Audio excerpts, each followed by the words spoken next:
Streaming. All right. Okay. Hello, Hello. hello. Hello, hello. Good morning. Good. Good morning on this bright and beautiful 2 p.m. July 23rd, Thursday. Yeah. Here we are again. Playing some more Planetarian with Kukushi. I feel like I'm introducing this like this is my own channel, but This is welcome all good. everyone. Oh, did you Welcome get to the Kukushi's channel. Did you get the host? I'm working on it. Okay, I'll carry it. Hey everybody. Welcome to Kukushi's channel or Kukushi's Hi, channel. Kukushi. Pronunciation to be determined. Hi Nitori. What's up? Hi, Kukushi. So I'm here with Pocket Nitori, although she is currently the same size as me. So it's Not in your pocket. Not now. life-size Nitori. Cool. And we're going to be streaming some Planetarian Day number 2. Well, Awesome. this is our second day streaming anyway. I forget which day it is in the book, novel, game. It's like actually I don't know, like the 4th day now, something like that. Yeah. 4th day, 5th day. I think so. And there's quite a lot happened in the previous stream. You can go check out. Oh, hey. Do you want to recap really quickly? Sure. Do you remember what happened? Oh, nice. Case is on point with the. Oh, are you in the stream chat too? So you can.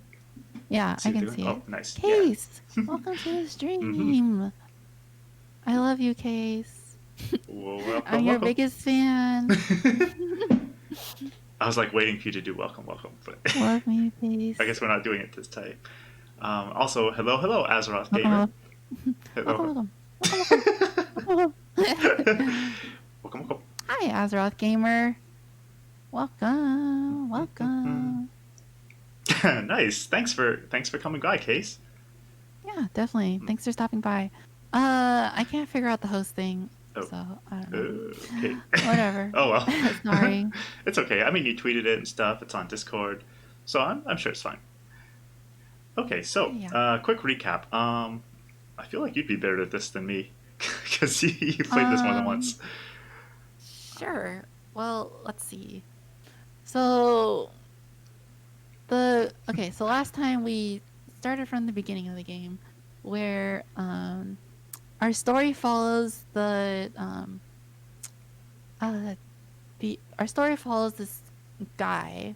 He calls himself the Junker, and the reason he calls himself that is because he's this guy in this sort of post-apocalyptic world where everything has been destroyed by a nuclear war, and as one of the few survivors left, he is trying to scavenge the ruins of the former world in order to find supplies to survive. So during his scavenging, he comes across this building over here, and at the very top of the building, he runs into this robot who introduces herself as Hoshino Yumemi, a staff worker at this building that was a former planetarium. Planetarium, like a building where you get to learn about the stars and you get to see the constellations projected on a roof, things like that.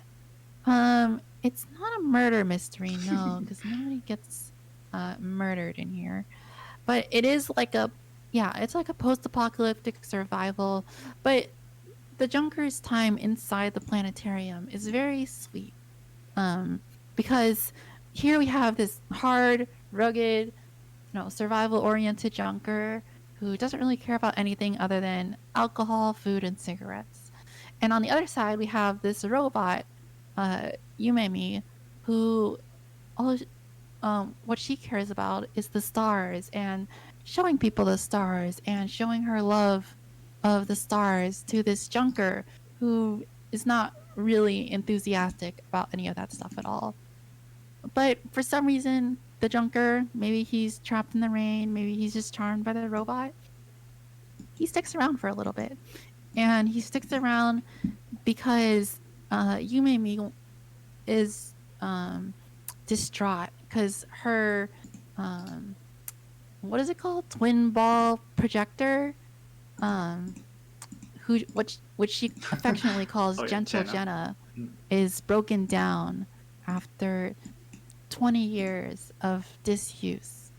Mm. So the Junker decides to stick around and help repair it, and he does. Um, and that lets Humimi show this special projection to him. Mm. But in the middle of the special projection, the electricity goes out because maybe it like tripped a surge protector or something. Mm. So now we're after right after that projection showing there's no electricity in the building, and Yumimi, being a robot, is not going to be able to recharge herself. Mm. Yeah. So that is sort of the dilemma that we're at right now. Yeah. The previous stream was, it did end on a pretty emotional note because, sorry, I was actually adjusting some things in OBS while you were talking, so Don't worry. maybe Good. maybe Perfect. maybe you already mentioned this, but like, yeah, the Junker, Mr. Customer, as Yumemi calls him, he Yumimi calls him Mr. Customer. yeah, MC. He never actually saw the stars, or maybe when he was a kid, he has like a vague memory of maybe seeing some stars, but really for the first time in his life, when the planetarium got up and running, like he fixed Jaina and everything, and he got to actually see the stars for the first time for about 5 minutes, and then the power blew. So, yeah. So reading chat. So she might die. Maybe. I don't know what's going to happen actually, so I'm looking forward to it. I'm hoping she doesn't die. Although the game, I think it did. At one point, he said that he felt sorry for her. I think because the people who kind of ran the planetarium, her like creators, I guess, or owners, when they evacuated just before when the wars were starting, they didn't turn her off properly. Like they just kind of put her on sleep mode, and so she's been waking up every year to welcome people to the planetarium. Except there's no one there, as you can see. It's just, yeah. But I don't know. I think I'd be happier if.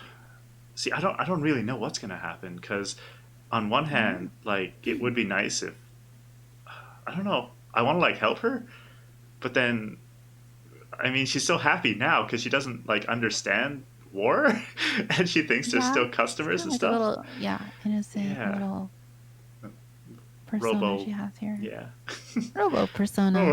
Robo Sona. And yeah, so I mean, if we like take her around with us to try and find parts, like there's like warmonger robots and stuff out there hunting human survivors, and it's dangerous. But I don't want to just like leave her to run her batteries down either. So okay, all right. I think I'm ready. I think we're ready to begin. All right. All Yeah, right. we'll find out. We'll continue. If you guys have any questions about the Mm, story and stuff, feel free to ask, and we'll try to we could try to catch you up. definitely, definitely. Okay, so thinking maybe you know what, I'm gonna put Streamlabs over here so I can read chat. But sorry, this will probably drop some frames. No worries. Can't wait to bring back my ambiguous statement from last stream. What ambiguous statement? What did you say last stream? I don't remember, and I'm gonna leave it that way. Yeah, you I don't want can any say it again if you spoilers. want, but I don't remember what you said last Hmm. time. Okay. All right, I'm gonna take a drink. Actually, Case does know. Like, I think he knows the story, so he could even like answer in chat if we are like reading stuff. Yeah, I think Case has played before, so no There's spoilers. when you asked what's in the future, all I said was, "There's rain." There is. Look, there's rain right there. Two things are certain in life: death and rain. Death and rain. At least there's no That's, you're not taxes. wrong. That's true. That's true.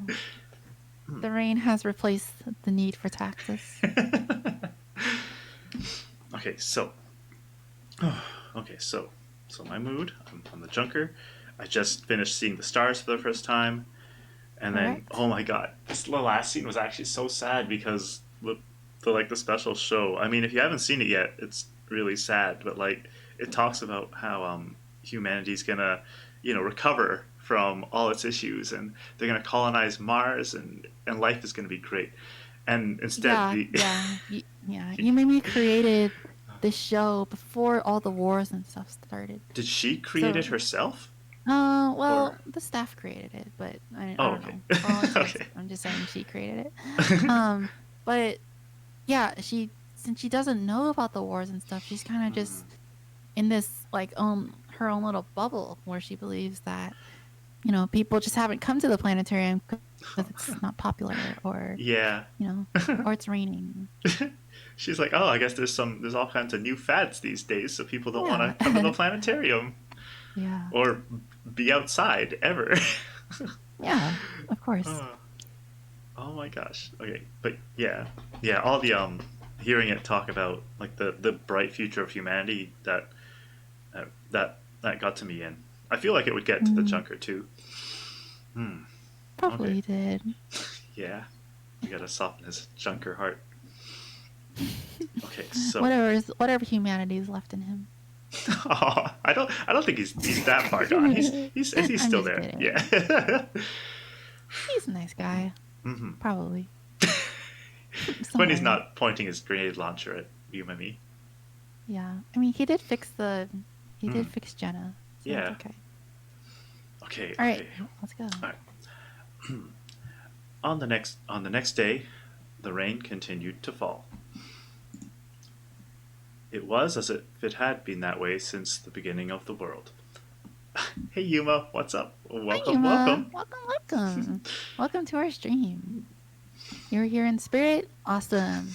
I can feel your spirit from here. Just emanating and Mhm. warming us all. It's like Project Winter. She's a It's like ghost. Project Winter. Here it goes. Thank you for Thank you for setting warming up your us. Oh, campfire. my spirit is loud. Yeah, I can hear you Hmm. ringing in Hmm. my ears. Stop that. Shut up.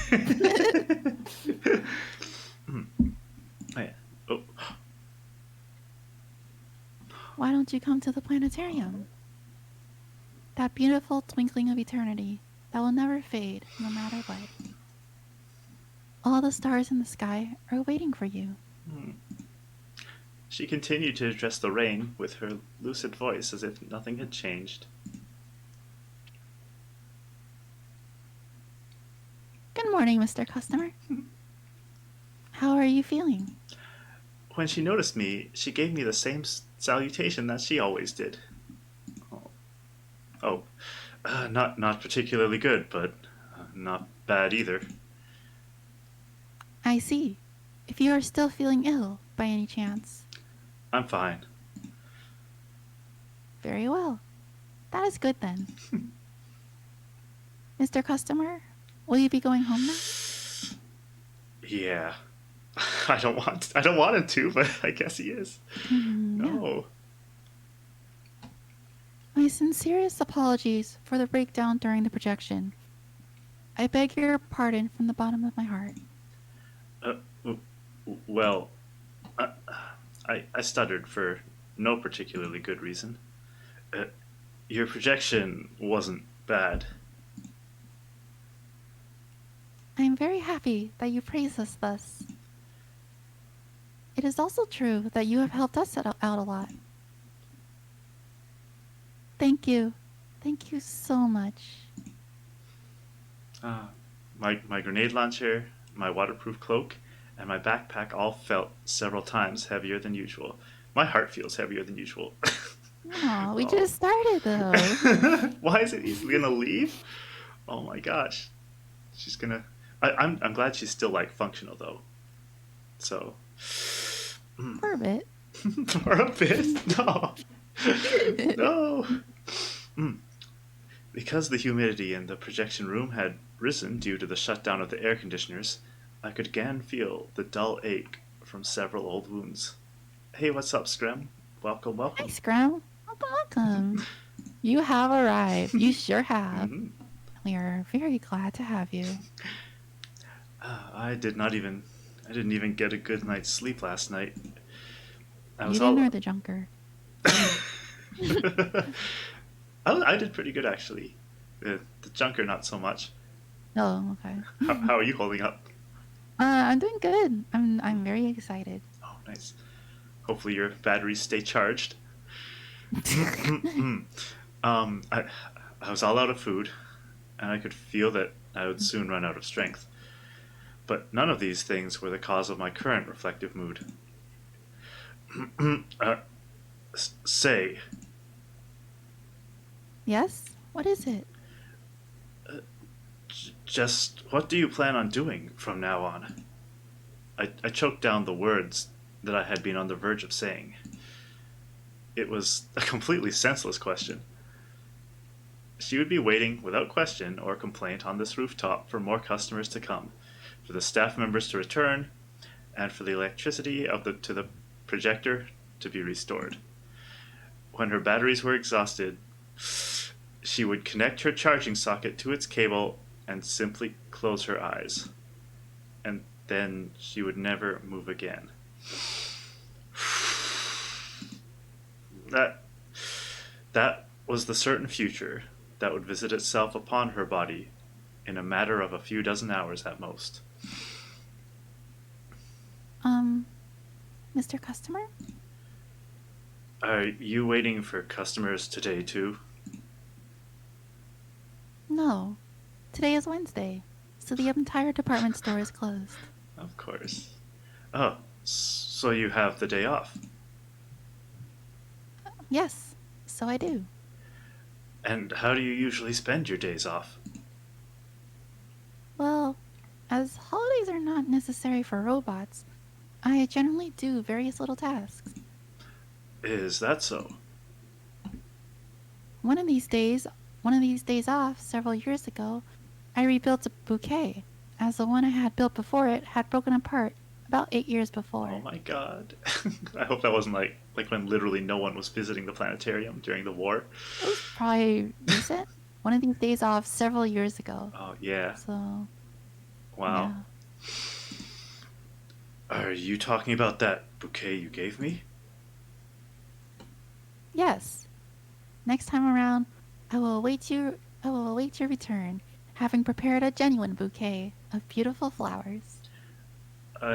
See. That dubious bouquet of artificial flowers had been cleared away from my sight some time ago without my even noticing. Which customer did you say I was again? Sir, you are our 2,497,290th customer, to be exact. Since you gave me that bouquet, then I guess I'd better be the 2,500,000th customer as well. Yes, sir. Oh. I will be waiting with all my heart. Oh. Oh, Hi, hey. Yami. Welcome, welcome. Welcome, welcome.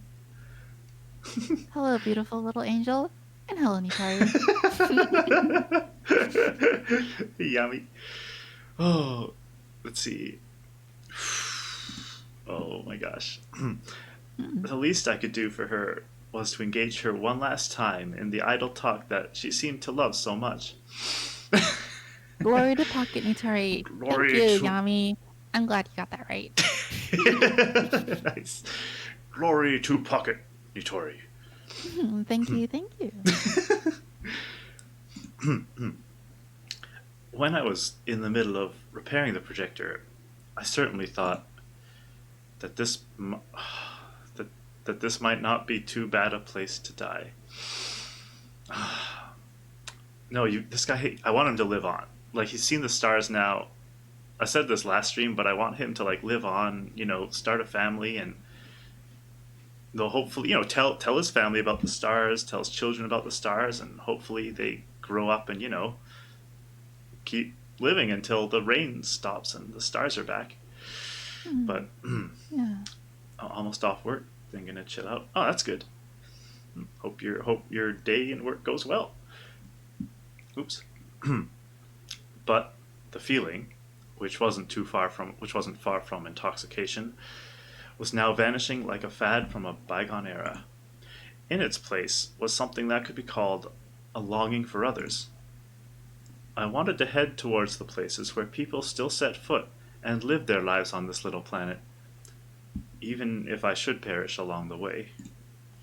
Yes, there was a part of me that felt that way, even if it amounted to nothing more than a mere instinct that, from the very beginning, had been embedded in every single one of those living things known as human beings. Even so, I'm heading off now. Oops. Very well.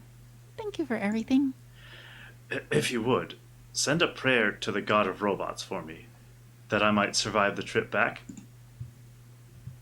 Yes, sir. At that moment, she turned strangely serious. Her words, which had started off so cheerfully, trailed off into hesitance. Mr. Customer, I am terribly sorry, but may I ask you a question? What is it?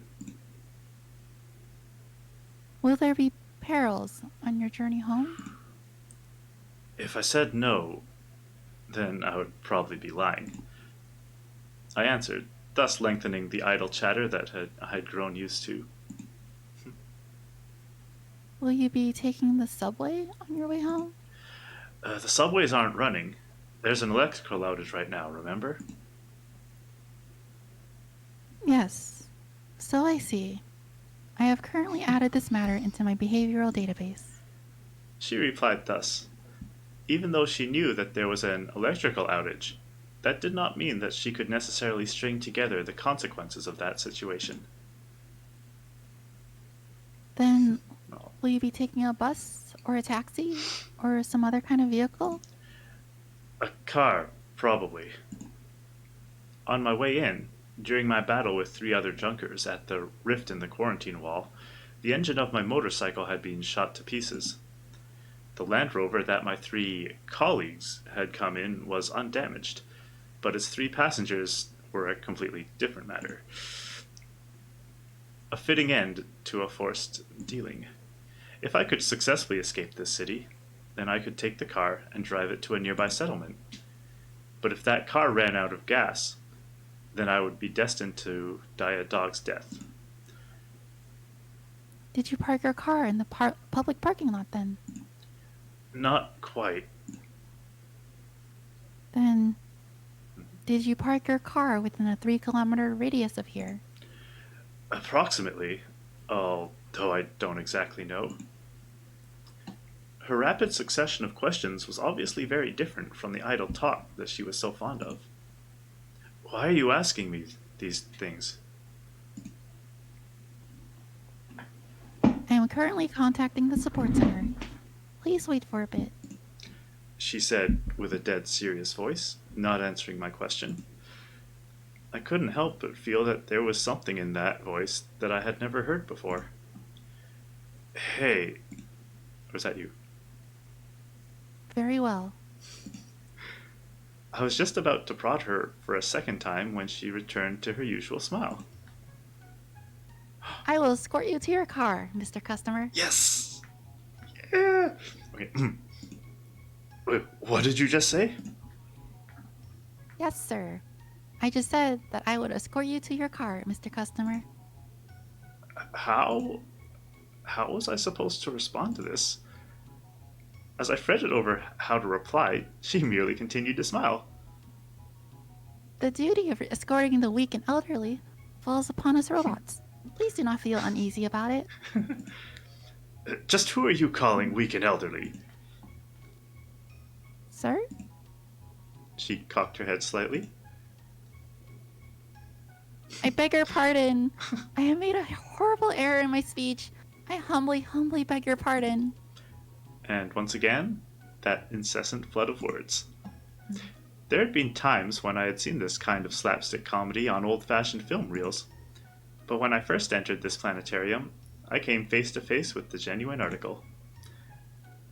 Are you all in there? No, I'm just a little broken. Aw. That is not what I'm talking about. I believe that if the electrical outage has affected the adjacent blocks as well, then your journey might be fraught with peril, Mr. Customer. Today is Today, the... Oh, that's me. Today is the department store's business holiday, so the help desk staff have all taken the day off.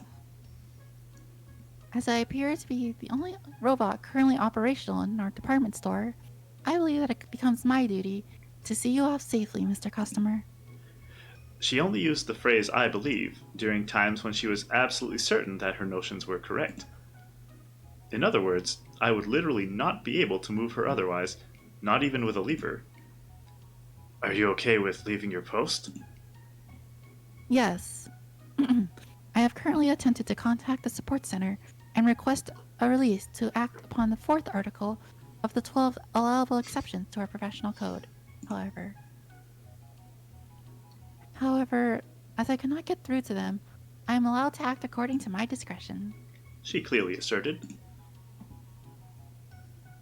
If it may well be fate that this should happen, it may well be fate that this should happen. So may I come with you? I sighed again. It seemed that I had underestimated her yet again.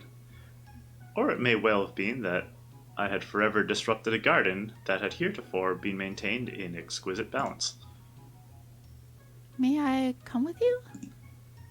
Of course, I shouldn't have. Of course, I shouldn't have let her accompany me. I should have freed myself from the grasp of this broken robot and returned to the solitary life as a junker. No. However, her artificial optic resin eyes were sharply focused and gazing at me intently. My mind had been an empty desert, a clattering graveyard of hollow sounds. Indeed, that had been the world in which I had walked up until now. But now, grains of stardust were shining like a stain undying on an imperishably dark heart of hearts that had long been without a single decent thought. He does have a heart, so poetic. Yeah. Okay. Ah, damn it. Seized by an impulse that I myself could not fathom, I armed my grenade launcher. Wait. What are you going to do with that? Wait a minute. Goodbye, you and me. Bad end. Oh, how much longer will your batteries last? If I continue in the current pattern of usage, then my battery will last for 4 more days. How fast can you walk? My maximum walking speed is 8 kilometers per hour over an even surface. How do you plan on returning? While I cannot acquire GPS data from the satellites, if your destination is within 3 kilometers, I can independently find my way back. Will you be okay in the rain? Yes. My enclosure has Class 2 waterproofing, so... You told me this earlier. So are you saying that the rain has never caused you to stop moving or anything like that? Yes, sir. I have no problems operating in wet conditions. Although she spoke with such confidence, the rain that fell now was completely different from the rain that fell 30 years ago. This whole Class 2 waterproofing thing was dubious as well. May I come with you? He's worried that she's going to get damaged. Aww, you poor so much. Finally, I answered her. Do as you wish. Skinny shiro. Thank you very much. She bowed deeply to me. Well then, let us be off. Saying this, she produced something from the inside of the reception desk. Here you are. Yay! Yay, you got your bouquet back. The thing that she was presenting to me with a huge smile on her face was that self-styled bouquet again. Just when I thought I'd seen the last of it, there it was again. What the hell is this? This is your bouquet, Mr. Customer. I have been safekeeping it with the utmost care for you. So, she would not be satisfied unless I took a souvenir with me after all, was that it? I don't recall asking you to safekeep it for me. Yes, sir. You forgot it on the floor of the projection room, so I decided to safekeep it for you. I didn't forget it. I threw it away. Yes, I understand. She replied thus, but her facial expression obviously told me that she understood nothing. Please do not worry. We do not charge anything for the safekeeping of things left behind during the projection. I sighed again, not at her kindness, but at the way that I was caving in. Well, since you have it, do whatever you want with it. I don't want it right now. Acknowledged. I will take responsibility for the bouquet until we reach your car, Mr. Customer. She responded thus to what I said. I couldn't help but feel that her ability to interpret my words to her utmost favor was quite incredible. As it is a rainy day, you will need an umbrella. I will procure one now. I don't know if an umbrella is going to be able to stand up to this rain, but I appreciate the thought. As she briefly laid the bouquet down and turned to go back to the counter, I grabbed her and stopped her. If I allowed her to have her way any longer, I would most probably end up carrying everything and the kitchen sink. Forget about the umbrella. Wait a minute. Who? That's you. Okay. No, forget about the umbrella. I'll lend you a coat. I helplessly opened my backpack and took out my spare waterproof cloak. Yay. Oh no, I could never do such a thing. If you're gonna come with me, at least listen to what I have to say. But... Come on. Put it on by yourself. I don't know how to read that line. I'm also thinking like... Oh my god. I'm thinking like, maybe because he doesn't trust the class 2 waterproofing, so he's going to give her a waterproof cloak just in case. Probably, yeah, because the rain might be dangerous to her. But she doesn't realize it. Yeah. So I thrust the dirty cloak at her. Very well. In that case, I accept your offer. She bowed low, as if she was receiving a medal from me.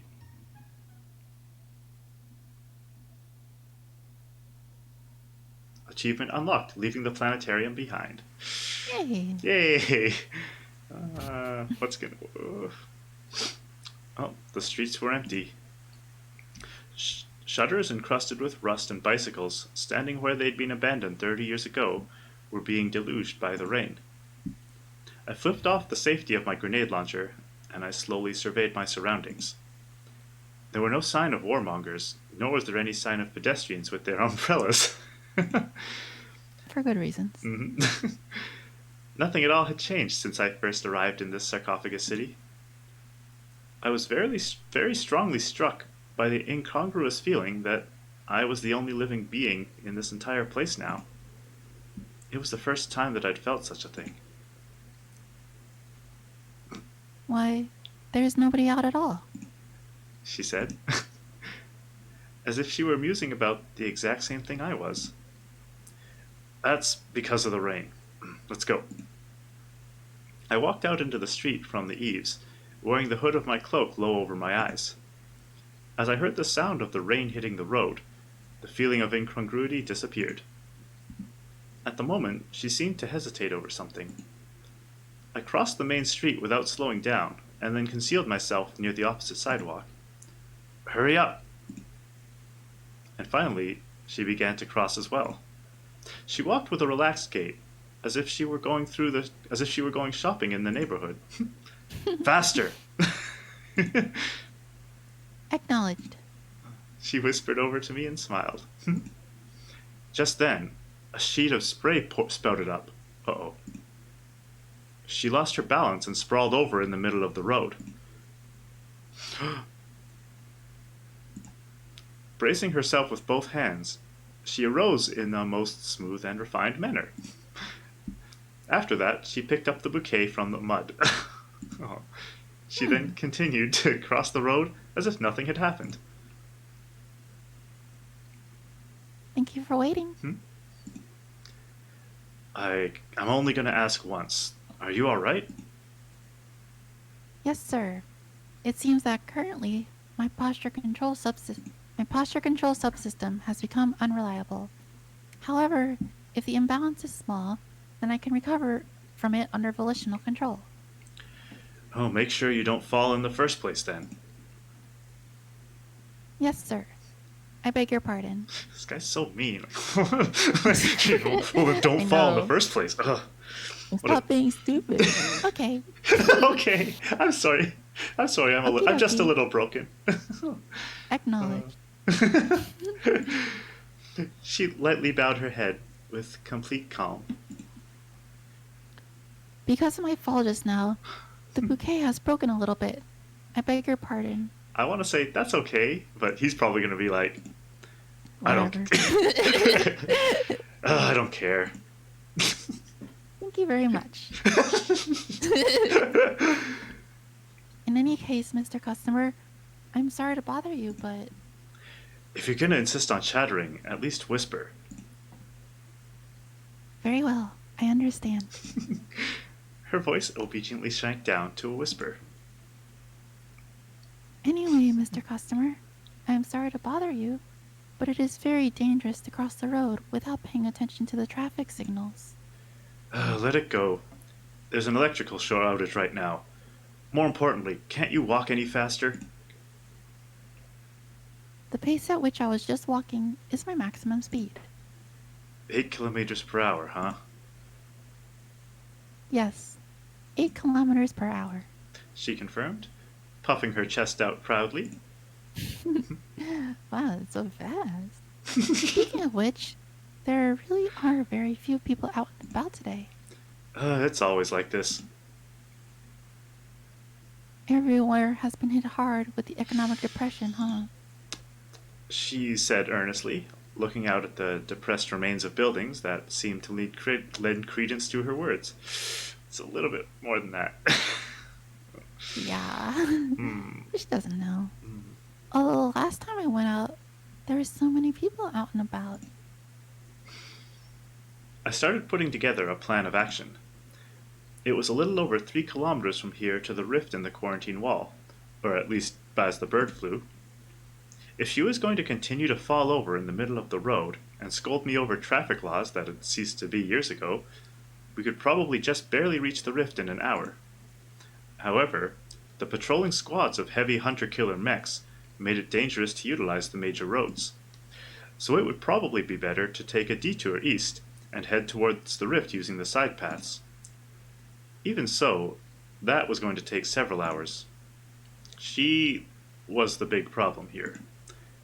If any one of the autonomous combat units spotted this ditz of a companion robot, well, she would not be able to produce a corresponding IFF signal and would thus be targeted as an enemy mech. Oh, I see. Uh-oh. So that's how they identify that they're not shooting one of their own mechs. Uh-oh. I thought they just shot everything that moved. Yeah, huh. While their scanners would not detect the signature of a living organism coming from her, there was no mistake that they would pick her up on her movements. All right, listen up. Yes, sir. If you're going to continue following me, then do not open your mouth. Oh my god, that's so mean. And if you happen to get separated from me, then don't worry and head straight home. No, I cannot do such a thing. I must open my mouth. What if I talk without opening my mouth?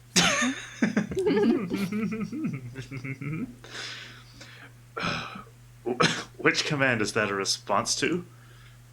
The latter. Taking everything into consideration, I believe that it is my mission to see you safely off, Mr. Customer. Your mission, huh? She's so kind. Oh no, she's so cute. I'd heard those words being spoken so many times before in the past, but I'd never met a person who had truly believed in them. Oh, Case says the UI on the PC really is different to the Switch port. Oh. And to tell you the truth, I very much enjoy going out. There has been many a time in the past where I've stood on the street corner and advertised our projections to all the people on the street. Why don't you come to the planetarium? Look, I told you not to speak if at all possible. Oh my gosh. She was about to go on her spiel. Yeah, and she then was. Like, shut up. Shut up. You're gonna break. My heart's already like breaking. Oh, and Azeroth Gamer says, anime robot girl wants to protect MC. Yeah, she does. Aw, she does. Silence anime.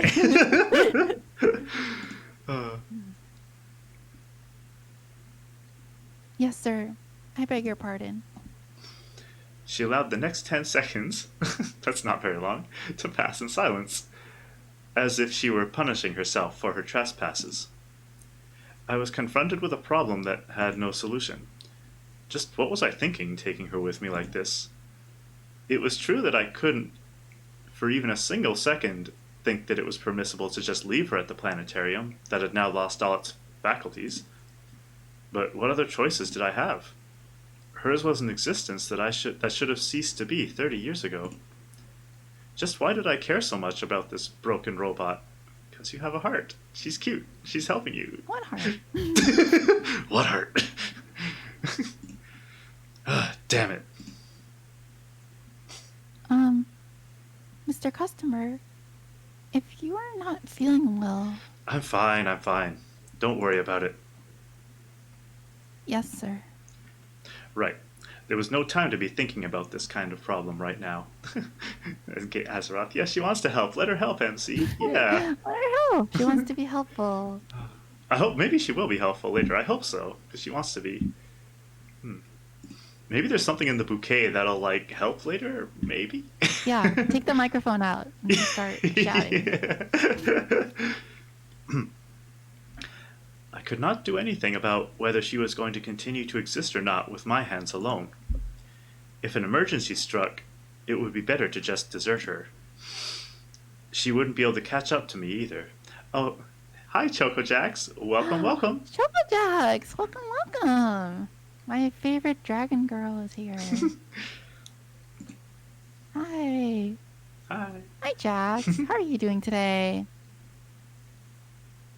Doing good? Hi, Jax. Hi, Jax. Hi, Jax. Hello.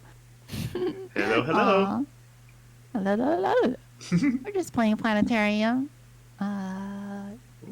Currently, we are outside and covered in rain. But, and we're being hunted by robots that want to eradicate us. And as usual, Yumemi the robot has no idea what's going on. Yeah. And she only has like 4 days to live. Oh, yeah. But, besides that, it's all good. Besides that, we're having a good time. Gotta throw some of I'm the good. items in Just the took a long nap. Awesome. Naps are great. I love naps. Dun. My favorite pastime. Taking naps. Yosh. Okay, so if an emergency struck, it would be better to just desert her. Oh. She wouldn't be able to catch up to me either. I didn't care. 8 kilometers per hour. 8 kilometers per hour. It's my maximum speed. Oh, I'm completely lost, but these tidbits of info given are creating some insane story. Yeah, this story is really interesting. I totally recommend. I mean, I do like that you're watching the stream now, but you could also go back and watch from the start, because it's a really interesting and I'd say really emotional story too. Yeah. I would super recommend watching the rest of the stream, or watching the anime adaptation of it, because the anime adaptation is pretty good too. Yeah, probably a lot faster than the stream. Yeah. Whew. Let's go. Yes, sir. I once again stepped out into the rain.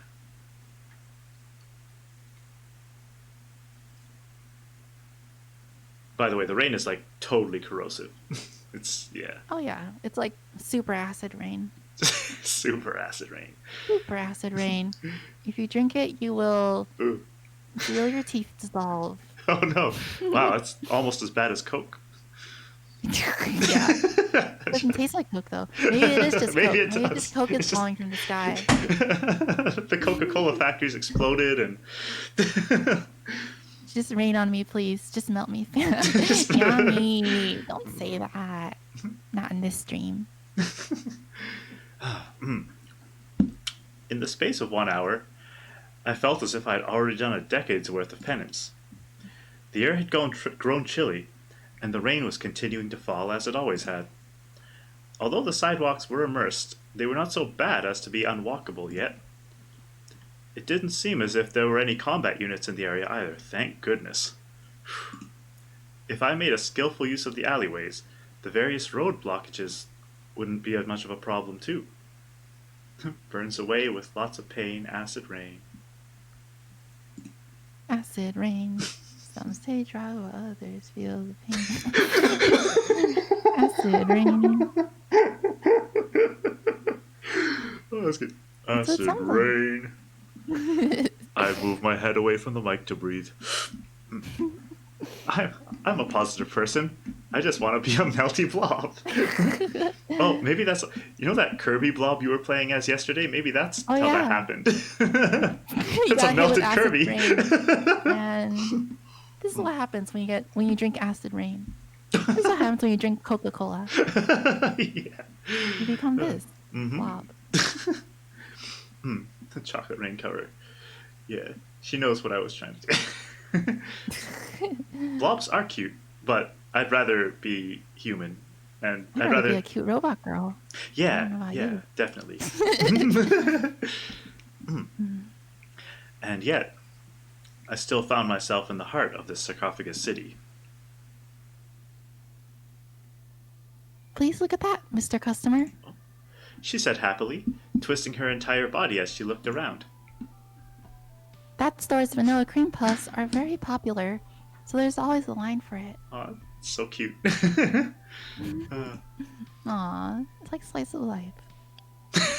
If you ignore it. Yeah, she's like living in a slice of life anime, but the real world and this guy's living in like a post-apocalyptic exactly. like, horror anime. Yeah. Oh. And sure enough, there was a fallen billboard on the side of the road that read, "Delicious homemade cream puffs here." For anyone who doesn't realize, so she's like a kind of relatively, what's the word I'm looking for? Primitive robot, I guess. So like, she's not totally intelligent. Maybe she's not completely tamed. If you know what I mean. And like, you're so mean. I mean, no. I mean, I believe she's real. So. But like, imagine just like walking up to somebody like, yeah, this person is not completely intelligent. Has a few screws loose. Oh, she did say she's broken. She did say she's broken. She's self-admitted. But sure, just as long as she doesn't hear you. Actually, if you say like she's not that intelligent, she'd probably go, "Yep, yeah, oh no, I'm a budget class robot. I'm not that intelligent. I have the following. I'm broken in the following ways." She's kind of, she's one of those robots. Gotta go easy on her. Oh, no. Oh, yeah, but yeah, she really is, and she doesn't understand that that society kind of like she's looking at this like imagine being her, right? In your mind, there's this delicious vanilla cream puff store, and then like you look at it with your eye holes receptors, and it's just eye like holes. Like I love looking at things with my eye holes. Yeah. Sometimes water comes out of my eye holes. That happened last time. She can't do that. Yeah. There's no water in her eye holes. Oh, plot twist. Maybe she can cry later on. Or maybe that's the oil. And, no. I mean, that's a the weird trick. That's a weird image. Yeah, I'm gonna backpedal from that one. But yeah, like she's like looking at this destroyed building. It's like I heard they sell really good cream puffs here. It's like, yeah. I mean, I guess I'm glad that ignorance is bliss, and she doesn't recognize. She's basically the definition of that. Yeah. She's very bliss and very ignorant. Oh, I feel bad for her. Okay, we gotta protect her. Everybody, we have to protect her. Okay. But the line of which she spoke was nowhere to be seen. Within the span of these 30 years, the baker's skill must have fallen considerably. That's a joke. Baker's slacking off. You're probably like, got lazy from the rain, you know? Yeah. Oh yeah. Oh, that's probably what she's thinking too. It's like, oh, I guess he's not as good. They're not as good as anymore. So there's people. It's just a fad. Yeah, Case says technically your eyes have holes. I guess so. I don't know. Your eyeball holes. Do you like cream puffs, Mr. Customer? I've never eaten them before, so whether I like them or not is irrelevant. Oh, I see. Well, it does not seem they are crowded right now. How about having one as a souvenir? If you like, I can prepare a discount coupon. There's no line, but there's no merchandise either. As I said this, she looked with wonder at the refrigerated case that now only had a price tag sticking on it. Oh, how unfortunate. I am sorry, but they appear to be out of stock. Oh. She said this as if nothing unfortunate had happened at all. Look, cut out the guided tour and just concentrate on walking faster. I'm in a hurry. Yes, order acknowledged. However, the ground is... Oh wait, that's you. Wait, no, it's me. However, the ground is quite wet today, so if you go too fast... And just as she said that, one of her feet got snagged on the junction between two tiles. Just like that, she lost her balance and tumbled to the ground with a crash.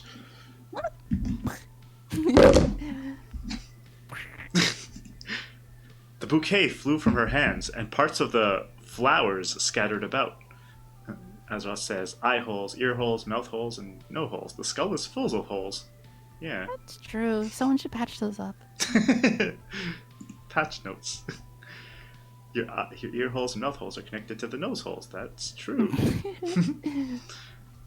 She did not cry out, nor did she clutch any parts of her body in pain. It was almost like a silent comedy. Ooh, ouchies. My bones. Just little ouchie wouchies.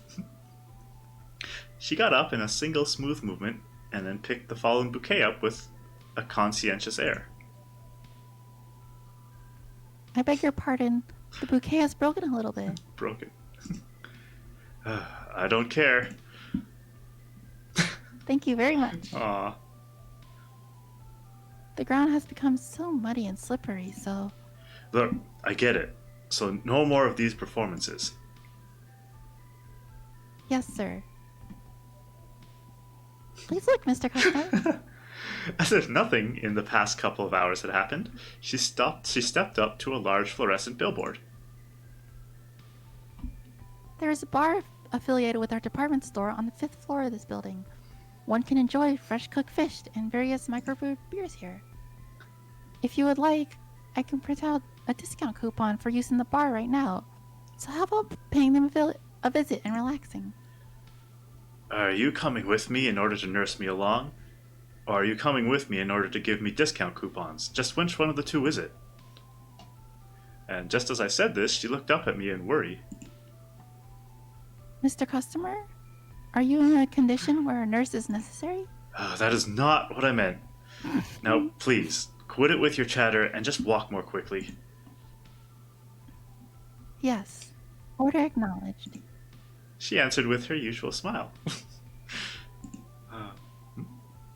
Speaking of which, the discount coupons may be used as many times as you like. I have nothing to do with them. If you need them, then you use them. Thank you very much. However, I am a robot, so I cannot eat or drink anything. I am grateful for your consideration, though. Right, just be grateful and take them back. It's so hard to like go back and forth. Like I hear her voice and then my heart like melts a little bit, but then this guy is just like heart of steel. You have to pretend not to melt. You have to be stern and stiff. Like this guy. Right. I've survived. Steal your heart. Be cold-hearted. Be unfeeling. Be emotionless. Alright. It was dawning on me that there was no way I could correct her tendency to chatter. Not anytime soon. Humans love their coupons. Yeah.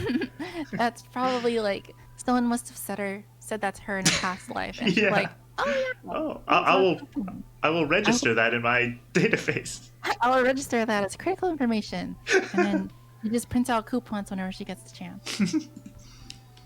Oh, well, at least there was the fact that there was little chance that our sounds could be detected from any long distance, thanks to the constant pounding of the rain. But the burning problem was... Mr. Customer, I humbly beg your pardon. She suddenly stopped as if to read my mind, as if she had read my mind. Since, unlike a human being, her movements were never telegraphed, it was disconcerting no matter how many times I had watched her. Case-Kun says, gotta make money back on that built-in printer somehow. Yeah. Yeah, her coupons are just going. She gets a commission for each coupon in order to pay for her printer.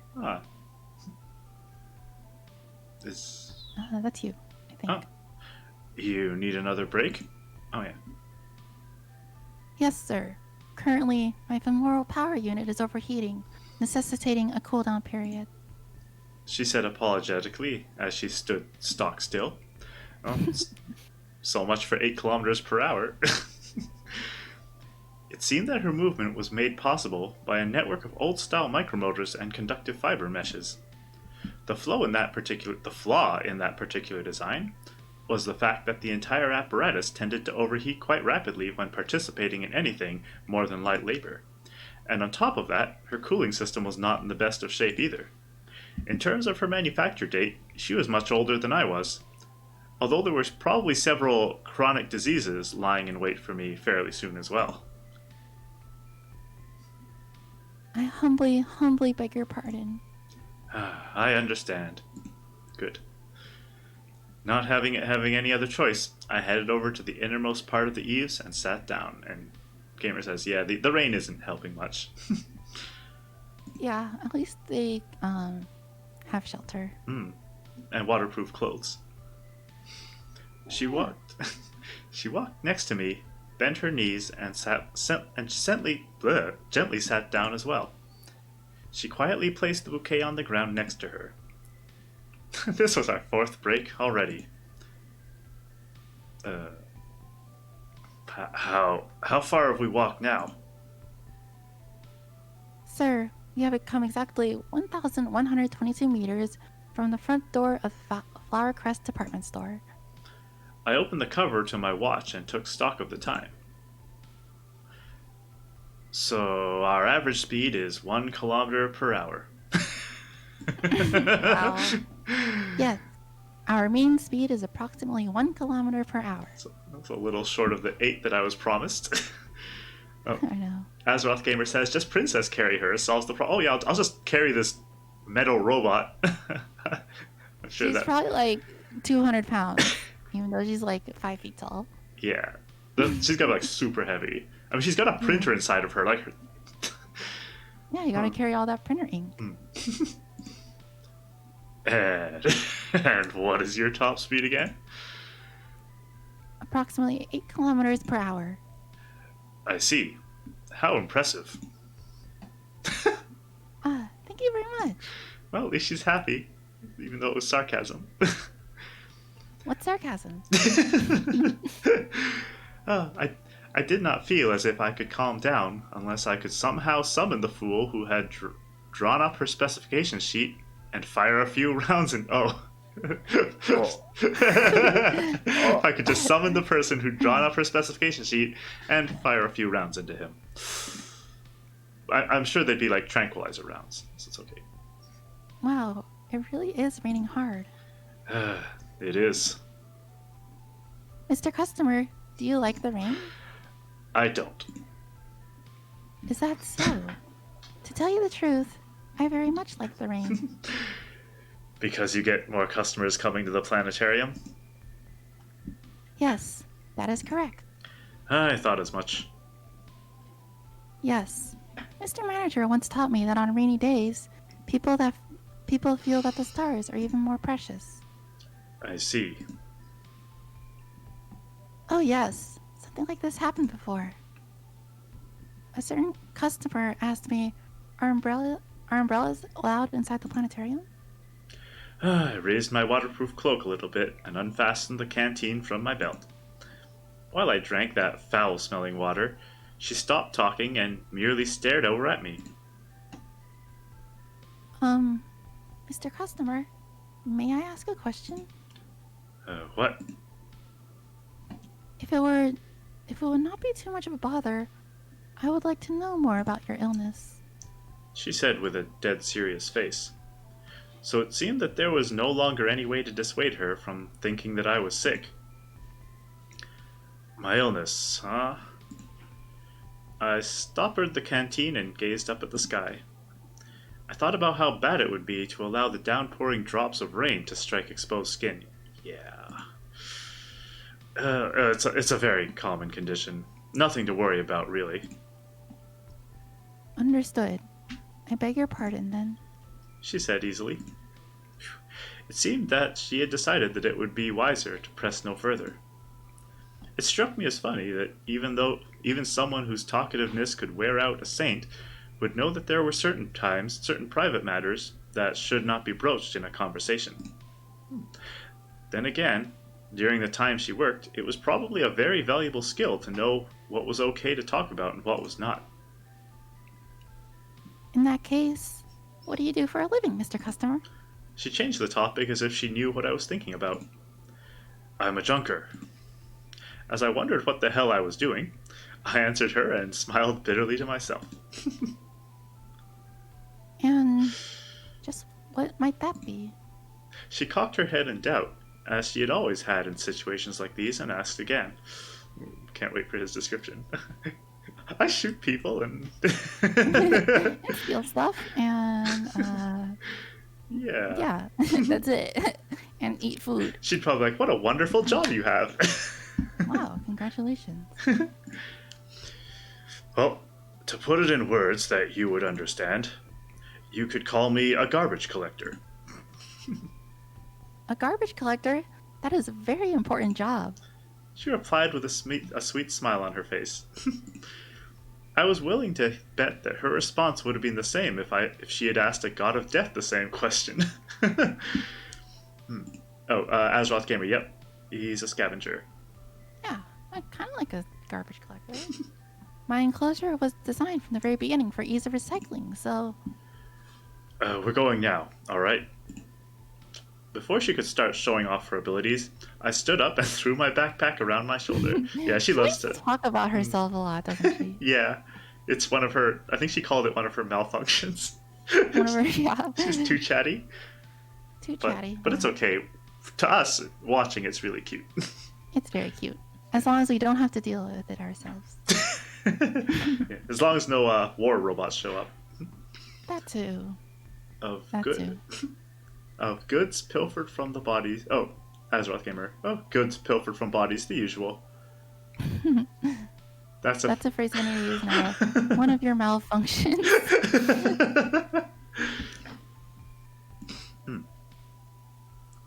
Yes, let us go. And then she started to pick up the bouquet without having learned her lesson. I said to her, leave it right there. Are you speaking of the bouquet? Yeah. You're just liable to fall the more you carry it around, right? Yes, but this is yours, Mr. Customer, so... Look, I also happen to be the one telling you to throw it away. But... Fine. That bouquet is mine. So give it to me. Here's your bouquet. She presented the somewhat lighter bouquet to me with a huge smile on her face. Aw, she's so proud of it. Mm-hmm. Don't throw it away. Yeah. Azeroth says the many malfunctions of an anime robot girl. Well, my bouquet, huh? I stared deliberately at the thing that I was about to throw away onto the roadway. No! No! Oh my gosh, come on. Stop. You have violated the law. Right. This just proved that I was unlikely to get used to her aesthetic sense. He's just got to tell himself, like, maybe he can MacGyver something out of those parts in the bouquet. You know. Maybe, yeah. It's just, that's strategic, right? And he's a junker, and she's giving him junk. I mean, what more do you want?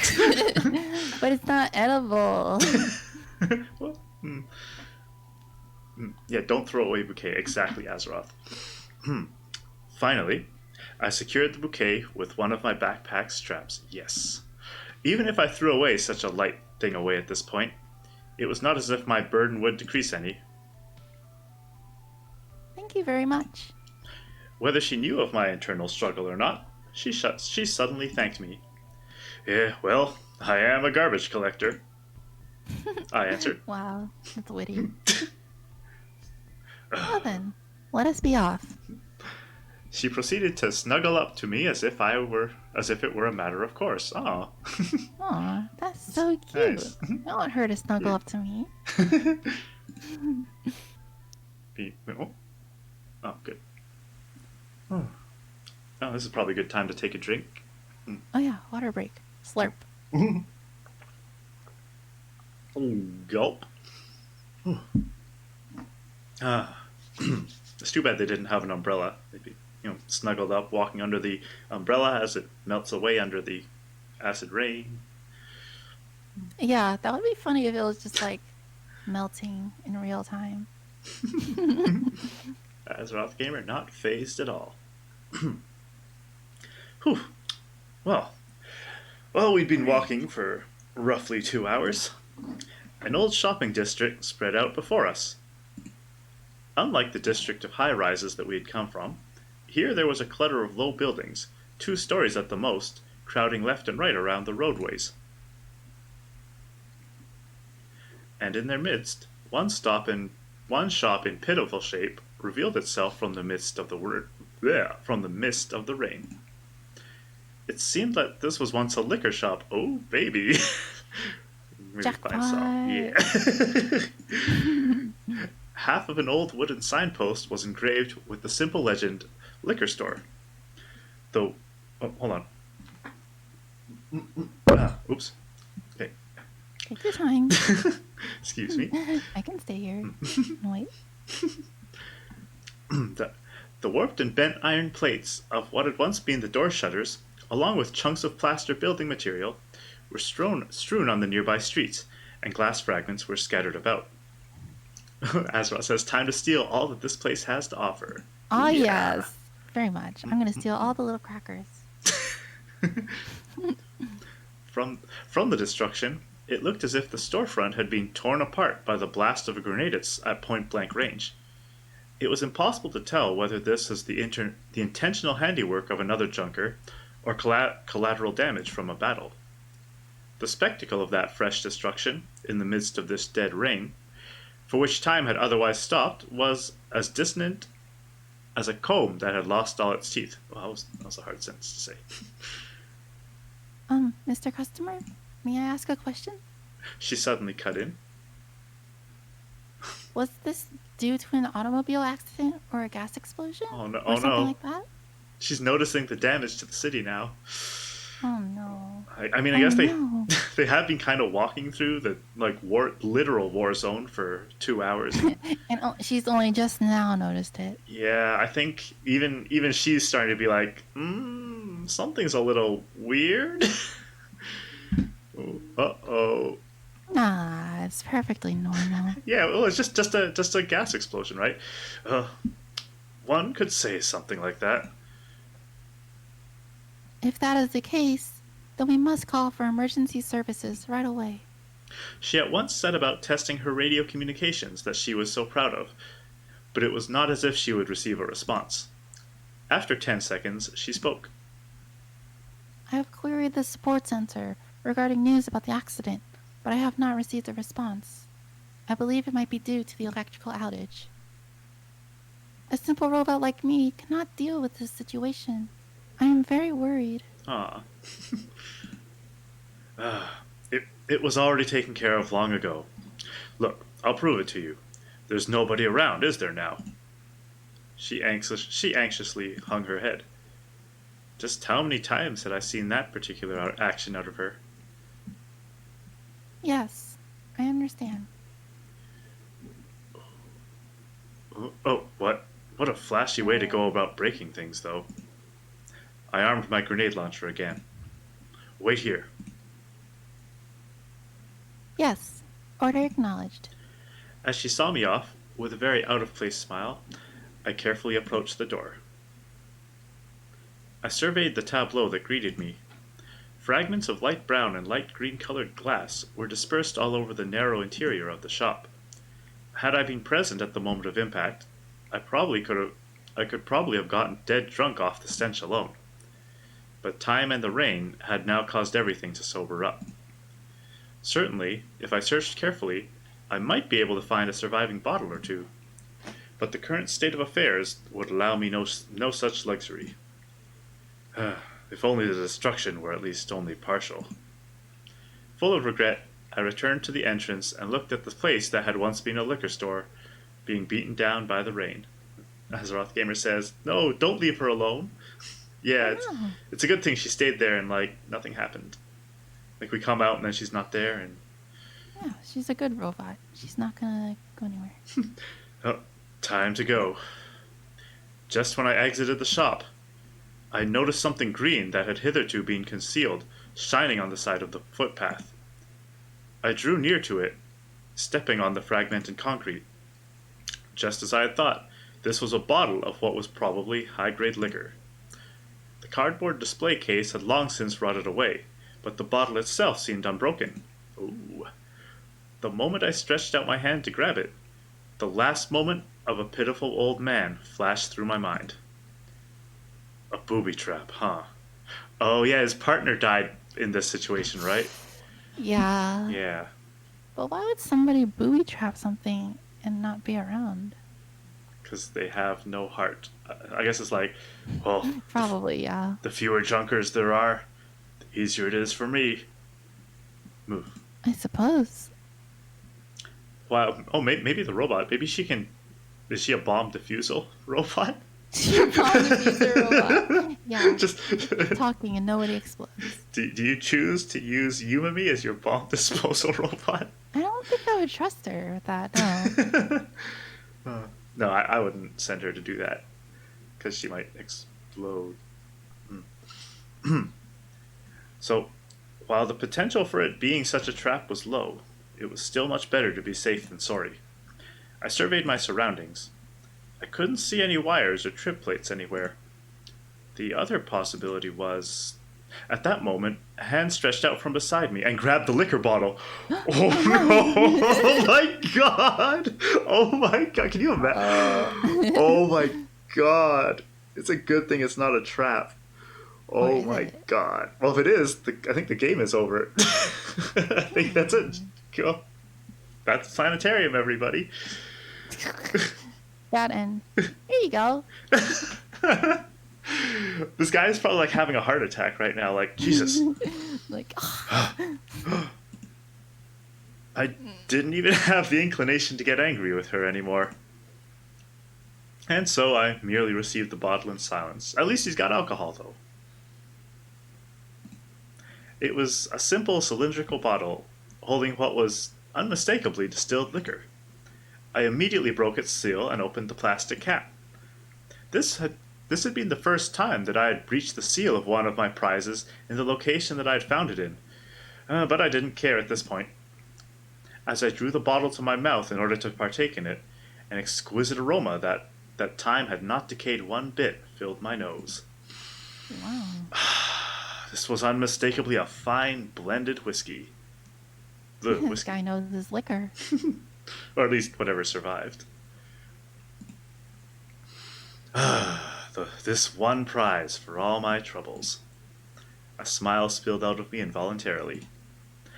While my situation was still as bad as it ever was, I still felt good, as if some weight had been lifted off my shoulders.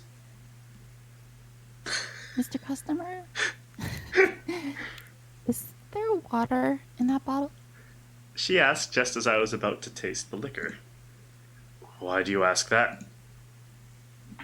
You had said before that a doctor had told you that you should never drink water that you did not draw yourself, correct? Uh-oh. Oh, you have a good memory. Thank you very much. As I am a robot, remembering things is one of my strong points. Then remember one more thing. This is my medicine. Okay. As I passed the bottle before her eyes, She very conscientiously read out the label. Aw, yeah, this she's cute. No, I believe that is not medicine, but a kind of Scottish whiskey, barrel aged for 12 years, costing, tax included. Oh, you are well informed. How wonderful. Ah, thank you very much. Ah, she big moy. Big Moy Yeah, she energy. is. I took the opportunity that the chatterbox's words of gratitude presented and took a swig of the bottle's contents. I quickly choked. Mr. Customer, are you okay? This scotch, the first that I had imbibed in months, was so strong that my body vomited it back up. Okay, I'm not making that sound effect. I took it. I took another sip, this time in order to savor the flavor. Savor the flavor. The air that rushed into me from the bottle was saturated with alcohol, and I could feel the warmth of the liquor in my stomach. Not bad. Yes, it is of very high quality, so it just slides down your throat as smoothly as silk. Have you ever tried some? What? Vomited back. Yeah. No, as I am a robot, I cannot eat or drink. That's too bad. In order to do my titillator robot companion honor, I took another swig. Now, if I could only have some cigarettes, this world would be heaven itself. She simply gazed at the destroyed shop, a smile floating to her face. Her shoulders entirely covered. Pardon? Did you drink too much? Oh no, I think it's just the food I ate. She vomited back up.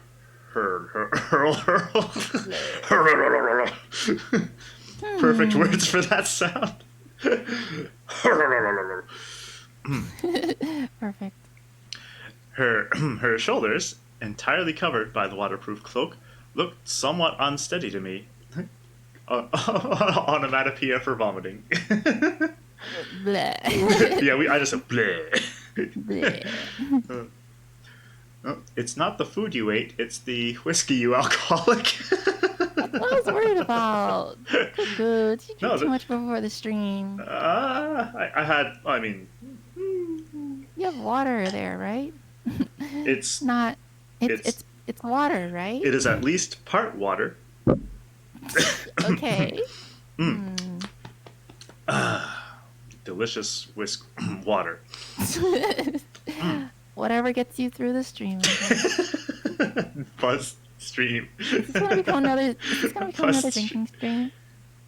Huh. We already have so many veterans. I do. I do have. Oh, you know what?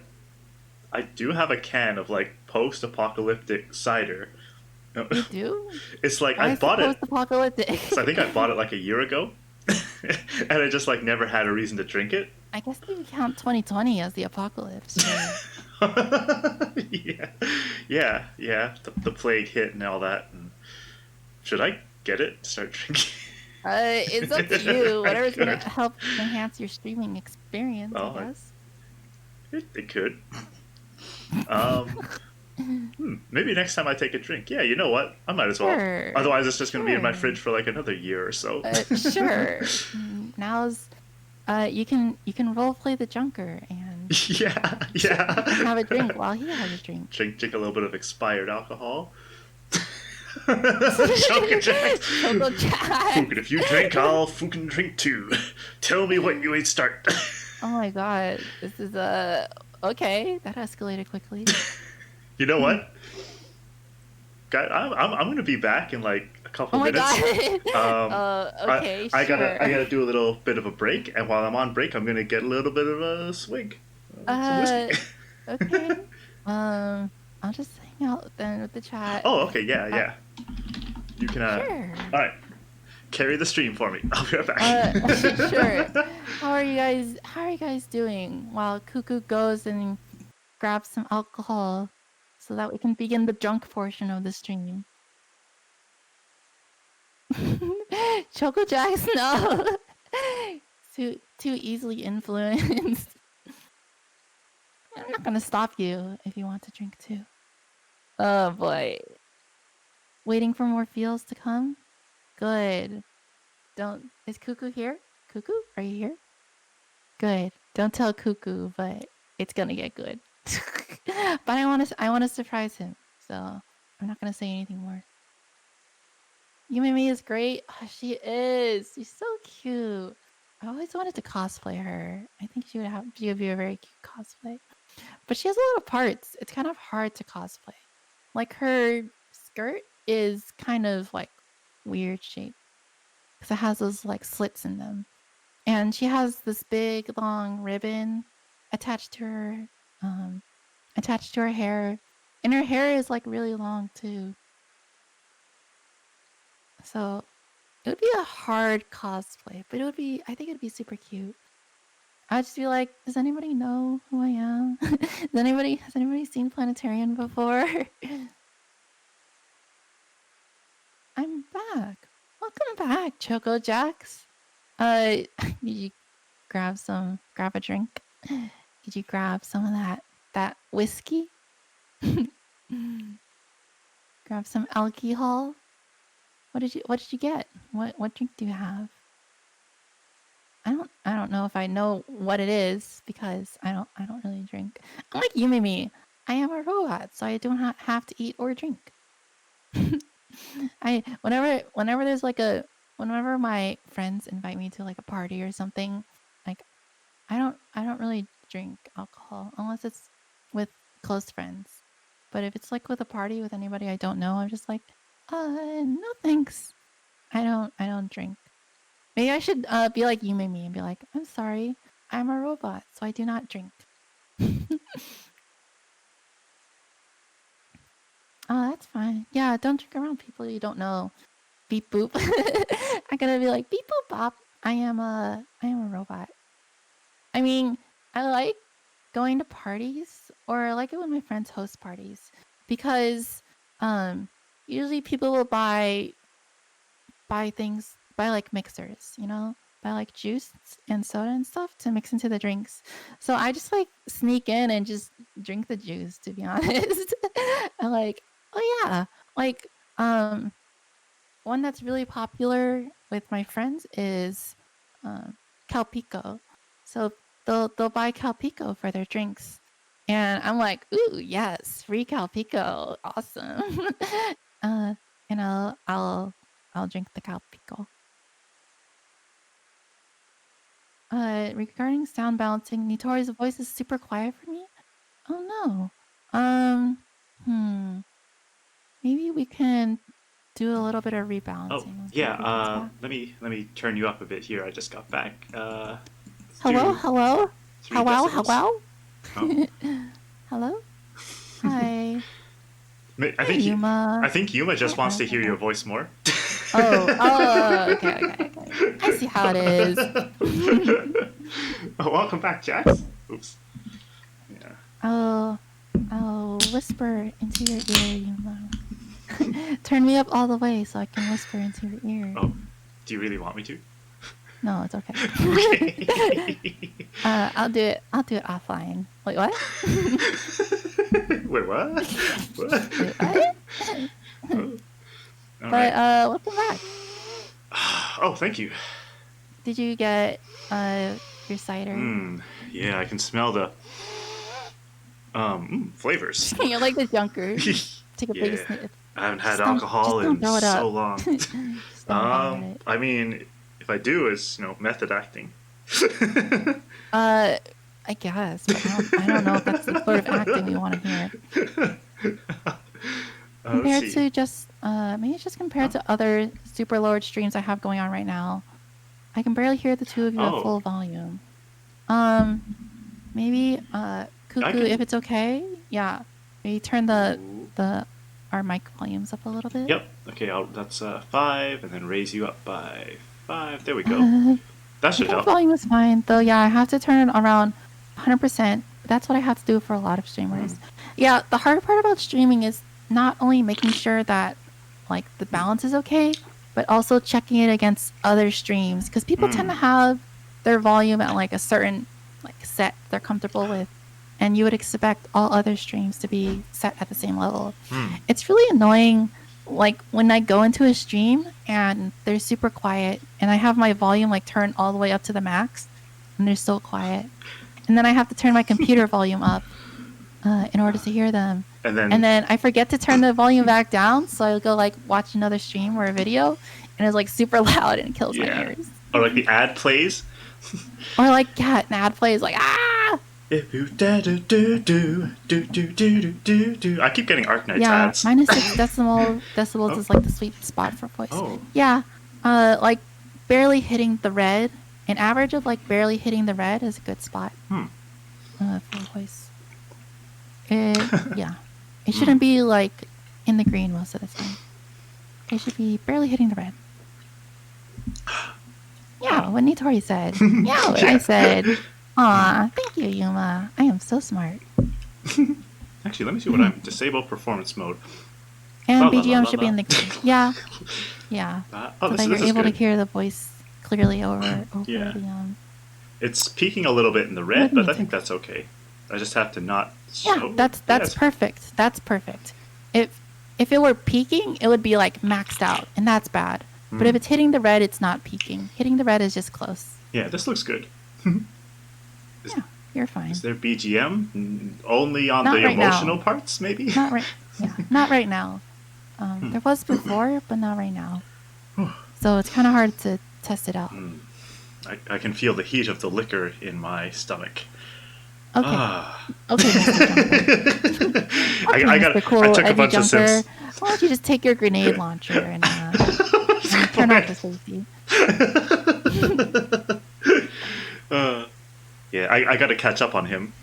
And this is only cider, so it's like Saint Whiskey. Oh, surprisingly, it hasn't expired yet. It expires in October, so... Hey. Oh yeah, since cider probably has, like, natural flavors or whatever.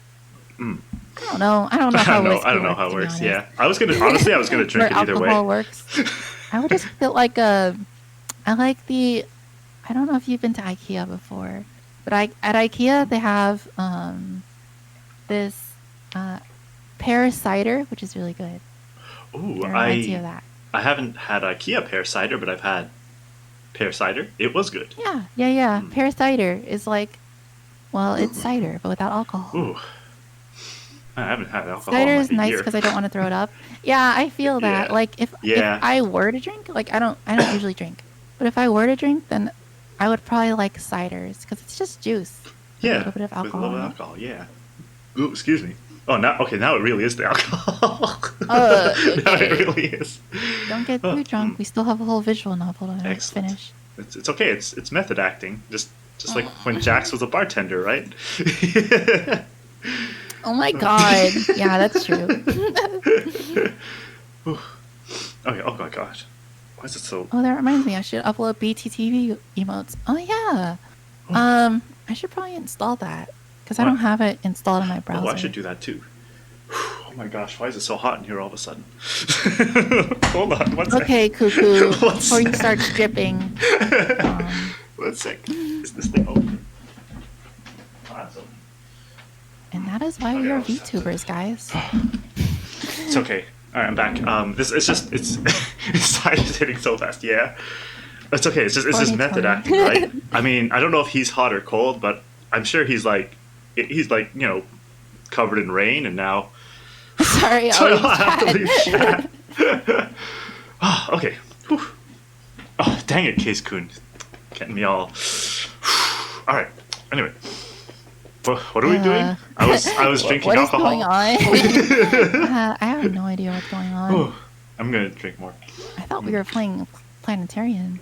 Yeah, drinking stream now. This has just turned into like a random drinking and flirting stream. Time to read. Drink some more. At least I'm hydrated. Okay. Well, whenever you're sufficiently drunk, Cuckoo, we can keep going. All right. She's you guys are silly. Thanks. You're silly. You're silly, Jax. No, you're silly. You can be even more silly after the drinking. Oh my god. I feel like I'm gonna have to babysit you. She simply gazed at the destroyed shop, a smile floating to her face. Her shoulders, entirely covered by the waterproof cloak, looked somewhat unsteady to me. The rubble, washed by the unbroken sheets of rain, glimmered a dull silver color. I sealed the whiskey bottle to its original airtight state, and then secured it into a pocket of my backpack. See? He's not even drinking anymore.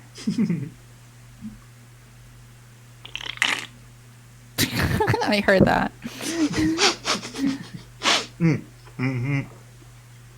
We took a course. Oh, not you. I don't know why I started reading. It's okay. You were just trying to cover for me. I'm just so eager to get going. I heard that. It's like blurp. Blurp.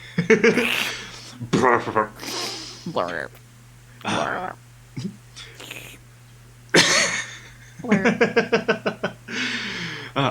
We. You're setting such a bad example for all the kids in this chat. Who's that? I don't know. Me? Don't do this, boys and girls. Okay, Don't slurp on stream. We took a course northwest from there. Because I had chosen to walk through the alleyways, it was difficult to tell where we were. However, I could tell that we were making progress toward the quarantine wall. The air was rife with the stench of rainwater. I could sense no ill will from the continuous falling of the rain. The sarcophagus city, having lost its protective dome, was like an open-faced water tank. Perhaps the entirety of the east side of the city was thus slightly submerged in water. If that were the case, then the likelihood of having to fight off a patrol of heavy combat units in this area was low. It appeared that, unless there were patrols that hugged the quarantine wall, we had evaded all the warmongers for now. That's good. Nice. Perhaps because it had... Oh god, my heart's gonna break if they actually run into a warmonger and she's like, oh look, another robot! Oh, let me go play with it. Hello, friend. Oh. Perhaps because it had grown much colder since the time that we'd left, she appeared to be in good condition as well. Oh, she's not overheating. That's good. Now they're going for more than 1 kilometer per hour. Why don't you come to the planetarium? She walked slightly ahead of me, repeating her usual phrase to herself. The beautiful twinkling of eternity that will never fade, no matter what. This town was now hers. Oh, excuse me. You already drank too much. You're not... I won't deny. Hello, friend in binary. Although the roads were immersed in water, she didn't seem to mind at all. With a gait that verged on a dance, she walked along these sidewalks that were devoid of people. Oh, that the picture in my head is cute. That's poetic. The traffic lights, bereft of light, and the road signs, bereft of faces, were simply and quietly bidding her farewell. Both the hush of the buildings and this robot, shaped like a young woman, had no duty any longer, and the hundreds of millions of raindrops. It was a scene that made the depths of my heart ache. Yes, he does have a heart. Finally. The first inkling of a heart right here, guys. He is human. Junker has a heart confirmed. As if you had any doubt before this. It was a scene that made the depths of my heart ache, much like a vague reverie that would vanish by dawn. Oh, don't remind us. Mr. Customer, the elevation starts to change a little here. She came to a stop at a rift in the sidewalk and turned in a circle, surveying her surroundings. She then fell into a puddle of water with a grand splash. Nice. This was already the 14th time. Well, if my memory served, that was. I told you not to look around, did I not? Yes, I have no excuse. All these falls don't seem to have damaged you. Well, I am constructed more sturdily than I appear. I did not know whether this was truth or a joke, but she beamed radiantly all the same. She can joke? That's what I'm thinking too. Water dripped briskly from the cloak that I had lent her. She probably really did like the rain after all. Perhaps it was due to the alcohol that I had just imbibed, but I found myself thinking that way. Before long, her gait slackened. Do you need a break? No, I can walk a little further. Okay. Wow, it really is raining. Yeah. This guy's so bad at conversation. Yeah, It's okay, I guess me so. too. I would be like accurate. Like, yeah. Actually, me too. Yes. Yeah. Okay. The same casual exchange of words. Actually, I guess it makes sense because like there's no one else to talk to, right? There's nothing else to talk about. Yeah. Like, and he had a best friend a while ago that he could talk to. But yeah. And he exploded. Boom. It's just a the same casual exchange of words that I knew not how many times we had repeated. The bouquet hanging from my backpack clinked like some sort of protective talisman, along with my footsteps. It appears that the roads of this vicinity are different from what is recorded in my databases. She spoke those words like a stale joke every single time we came across barricades and barbed wire entanglements. Has this area been renovated recently? Probably something like that. There really are very few people out and about today. Yeah, it's just the two of us. It is true that rainy days like this tend to be quite boring. However, I believe it can be fun to simply allow such rainy days to pass by peacefully at home. But then, in that case, the number of customers coming to the planetarium would decrease, so I would be quite troubled. She talked as we continued to wander about. Hey. Yes? What is it? Don't you get bored? Are you saying that you are bored, sir? No. You have worked at the planetarium for the entirety of your operational lifespan, correct? Have you not ever thought about trying a completely different line of work? This was an abrupt question, even coming from me. Why would she, someone who adhered so strictly to her professional duties, decide to abandon her post today and follow me instead? It may have been that the answers to those two questions were not so dissimilar. Azra says binary code? Binary hello friend. Without a total change of software, I am not flexible enough to be able to do any other kind of work. And I believe that all kinds of work are equally precious. Ah. Aww. How wholesome. I thought you would say as much. However, I am very pleased with my current line of work. It is very enjoyable and fulfilling for me to work with Mr. Manager, Miss Jenna, and all of the staff. It is true that of late we have not had too many customers, but I firmly believe that someday many customers will come to our planetarium once again. I see. I responded curtly as I looked out at the foggy rain in my path. Oh, it's a sad thought. I don't know about that. I don't know about that, you and me. Maybe. I mean, maybe there'll be 2 customers in 20 years. Who knows? We don't even know if she's gonna make it past 4 days. It'll be okay. If I just walked into its midst, I would be able to return. Back to the world that I had lived in since the day I was born. Back to the world in which I had no choice but to live. However, that was not her world. Jax, don't say that. I'm sorry. Oh. Yeah, the happy music that was playing earlier stopped too. Now it's just rain. The only things that would await her when she returned to her beloved workspace were a projector that would never function again and an eternity of time.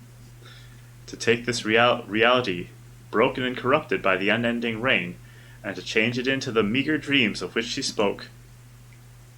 Was there not any way to make that happen? No, I don't think so. Jack says, give me back my happy music. Oh no, I missed the happy music. Uh-oh. Hmm? Mr. Customer, may I ask a question? She finally opened her mouth again. What is it? Have you ever prayed to God? No. I think I've answered that question before. Yes. You said that I may certainly have prayed, but I never expected anything. You have a good memory. Yes, as I am a robot, remembering things is one of my strong points. I haven't heard... Wait, is that you or me? I think it's me. I think it's you. I think it's you. I haven't heard yet what it is that you pray for. Yes, that is correct. Then what do you pray for? What do you pray for? I asked. She stood in the midst of the furious rain. She looked back at me. Then she spoke slowly. Please do not divide heaven in two. That is my prayer to the God of robots. If people in heaven were separately sorted at the gates of heaven, if people and robots were certainly separately sorted at the gates of heaven, then I would be truly worried. Even if I go to heaven, I still would like to be of service to all humans. Aw. You and me. Aw. She's wholesome. I want to be able to be of aid to everyone, now and forever. I kind of feel that too. You want to be to aid to everyone, now and forever? You know that? Yeah, it sounds pretty good. Yeah. Let's do it. Yeah. All right. I'll just be put your forever. brain in this robot over here. Oh no! Just sign your life away. All right. I am Cuckoo Model 205. VTube forever. VTuber forever. But if we make the videos, then the video will be around forever. And... Okay, this is getting too sad. We're going to be around forever? Well, only if you download the VOD. Otherwise, it's going to be deleted by Twitch. I'm not actually recording this because I didn't want to stress my computer, so I gotta download the VOD after. Okay. I can't wait until I hear old Kakushie with young Kakushie model. She stared at me like a child desperately looking for confirmation. Okay. This guy's so heartless. All he can say is that so? Yeah. He doesn't have many words. He's got like... She's the talkative one. But he's the one doing all the narration, so he's the talkative one. He's the thinkative one. Thinkative one, yeah. Yes, it is. She smiled bashfully. For her, these words were probably just an extension of her idle talk. But I was starting to think of other things altogether. When we departed from the planetarium, she had said that if I continue in the current pattern of usage, then my battery will last for 4 more days.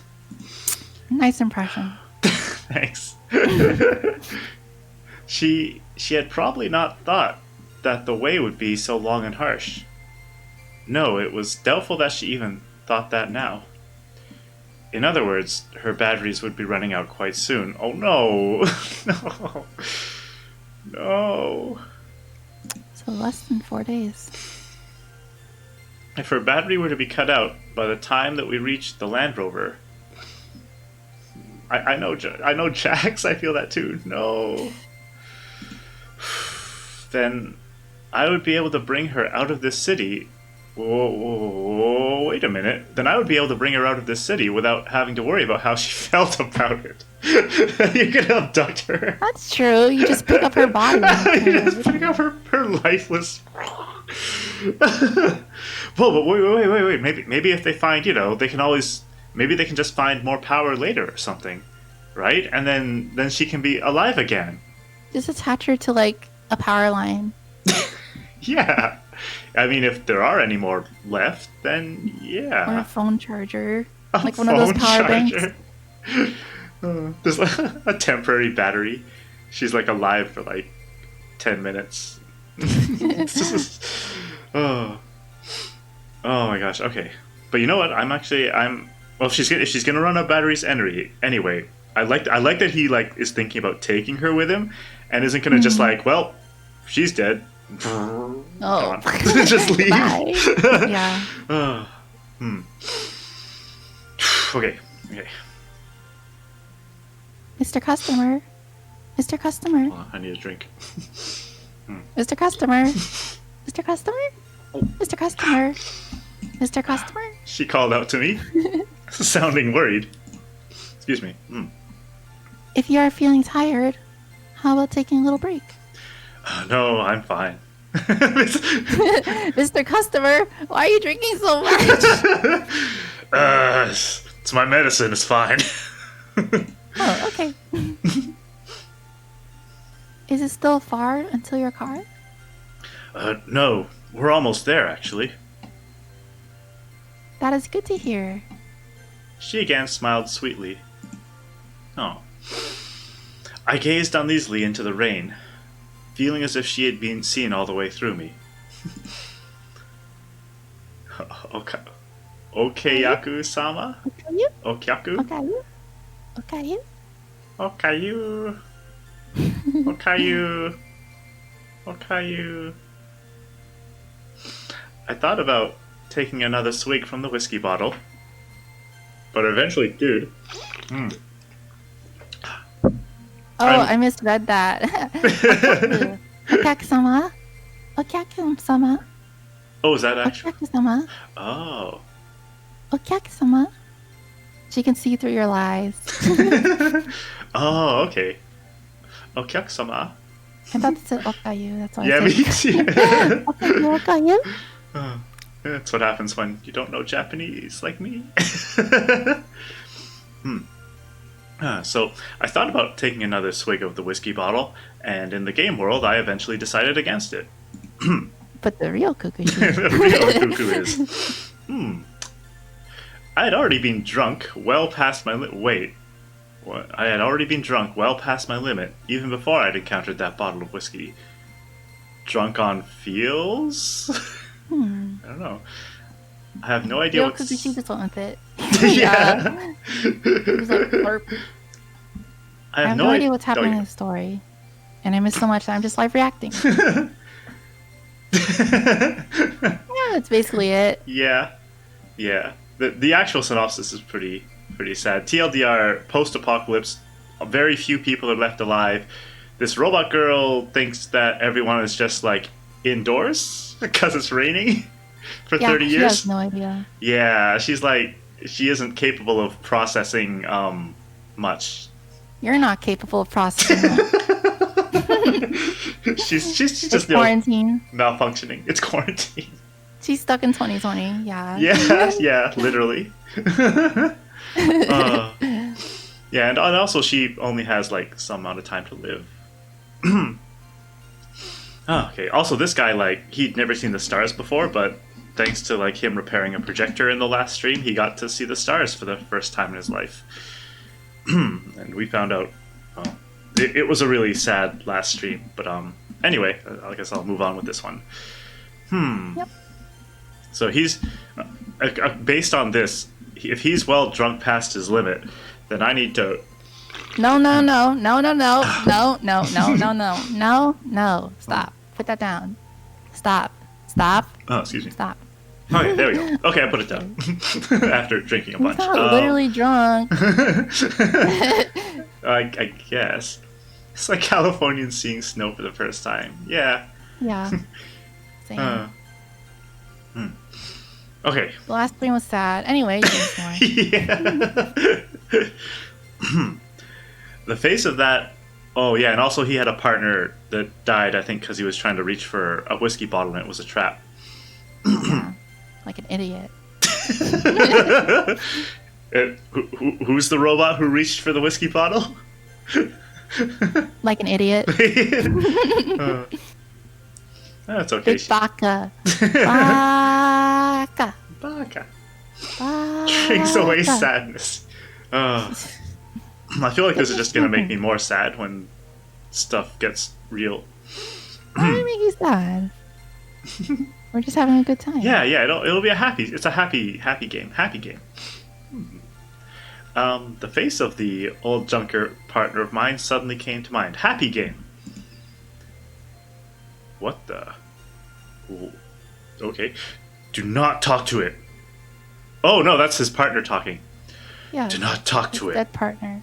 It is not a thing that is of this world. I had not heeded that advice. He was talking about you and me, by the way. Yeah. Well, excuse me. For our viewers who are just tuning in. And it may well have been that the time for me to pay the price for not listening was nigh. Huh. What was I to do with her? What exactly was I planning on doing with her? Unable to find an answer to these questions, I simply walked into the midst of the rain. Oh, thanks for stopping by, Azeroth. Have a good time. Also, I got... Alright, bye. Thanks for coming. Bye. Bye, bye, bye, bye. I got an achievement, but I didn't read it. But, oh well. Oh. Stop. You're so good at this game. You're getting so many achievements. I know. Making all the right choices. I know, right? You're gonna get the true ending at this rate. Stop. Yes, acknowledged. The precise sound of her footsteps vanished that instant. Wait here. I'll return in 3 minutes. Where will you be going? I need to go to the bathroom. Understood. I will be waiting for you then. I guess he really does. All right. She simply smiled back warmly at me as if my excuse were perfectly logical. I mean, it is. Be quiet now. I reminded her once again as I checked the safety of my grenade launcher. Yes, acknowledged. I have to go to the bathroom. Check the safety. Maintaining as low a profile as I could, I made my way under the shadow of the rubble. Just as I had thought, this alley connected back up to the main street that was stretched past the front of the train station I had seen on my way in. The totally abandoned road continued straight for about 300 meters, and then abruptly ended in a barricade. And after that, the town itself abruptly ended. This was the buffer zone. At the time of the entrenchment of this city as a fortress, the slums that had originally been here had all been demolished to give the machine tools space to work. This also served to make the detection of intruders easy. To that end, the few buildings that were left standing were appropriated as watchtowers. The flat Earth... the flat Earth... Oh, I think I need another drink. Hold on. Make sure you drink water, too. I've got like... So I've got the can, and I've got a glass of water next to it. Wow. So I'm good. I'm 1 for 1. Such an efficient drinker. Okay, there we go. The flat Earth, you mean the round Earth, as boggy as a swamp, was expressionlessly wow. reflecting the lead-colored sky. Junker's a flat earther. No wonder he's never seen the stars before. To be fair, I mean, it's not like he would know any better. He probably just like lives on Japan in a few like in like a precinct or whatever. Or, I don't know. Yeah, I guess might as well be flat. Yeah, there's no, and like you said, there's no for someone stars. Who grew up in a post-apocalyptic world, though. Yeah. Too bad his heart isn't. Yeah. All there. It's a little hardened. A wind was blowing through its midst, and beyond that, there rose an enormous reinforced concrete wall out of the midst. The only way out was through that rift in the quarantine wall, caused by the kamikaze strike of an autonomous assault mech. It was through here that I had entered the town. The alcohol I had imbibed suddenly made its presence felt. I feel that too. Nice and warm. As I shifted positions, I felt a stabbing sharpness writhing in my stomach. Oh no, bleh. Oh no, he's gonna... I took my binoculars out of my backpack and twirled the focus ring. Wait. Wait, did he just get shot? Is that why he felt a sharp pain? No. Okay. Choker Jackson. Wait.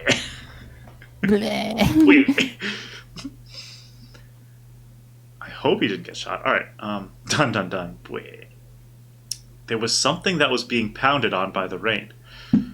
I can make a funny joke. I'm thinking, okay, so now, okay. Well, well, he's got a grenade launcher, right? It's fine. We can just use Yuma me as a distraction. I mean, himself as a distraction. Go, Yuma me, I choose you. Take this grenade launcher and run. An old combat mech. A four-legged walker. It stood before the rift in the quarantine wall, its spikes driven into the sludge. The slightly elevated gun turret and the sensor radome mounted to its side. And the barrel of a railgun, so large that it bordered on misshapen, that projected from the other end. Not an energy module or an attendant loader mech in sight. In other words, it was in solar operations mode. Its turn signals and its brake lights, totally unbecoming to an autonomous weapons platform, were evidence that it had been manufactured during a time when human law still existed. Its twin machine guns, purposed for proximity defense, were swiveling in anticipatory sweeps. Wait. If it was manufactured when human law still existed, maybe it's from like Yumami's time. Oh, so maybe all it wants to do is see the stars.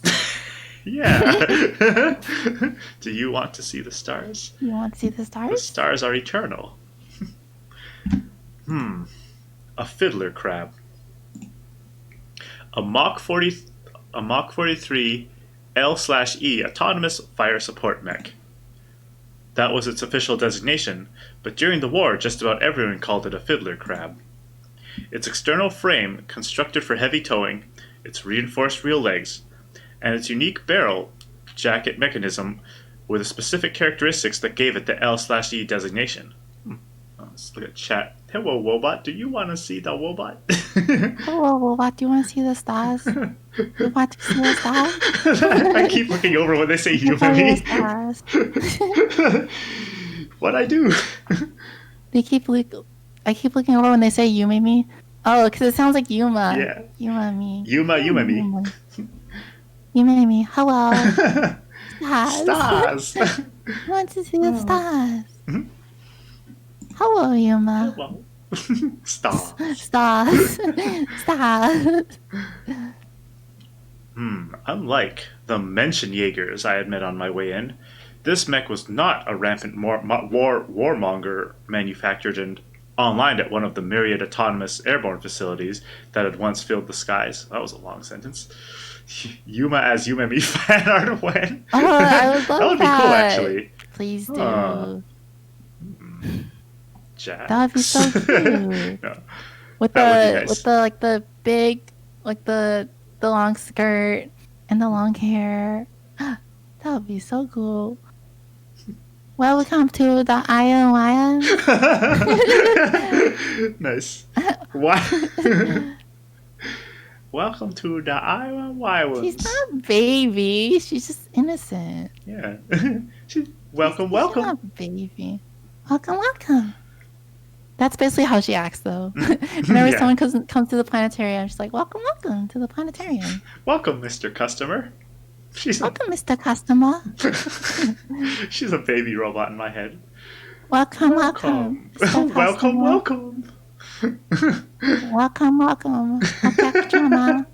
Okaku-sama. Okaku-sama. How would a baby say that? Welcome. Okaku-sama. I don't know. Be shy. Okaku-sama. Okaku-sama. Ishai. And I'm the only one drinking, right? I guess Not a bunch of people trying to act like babies and junkers.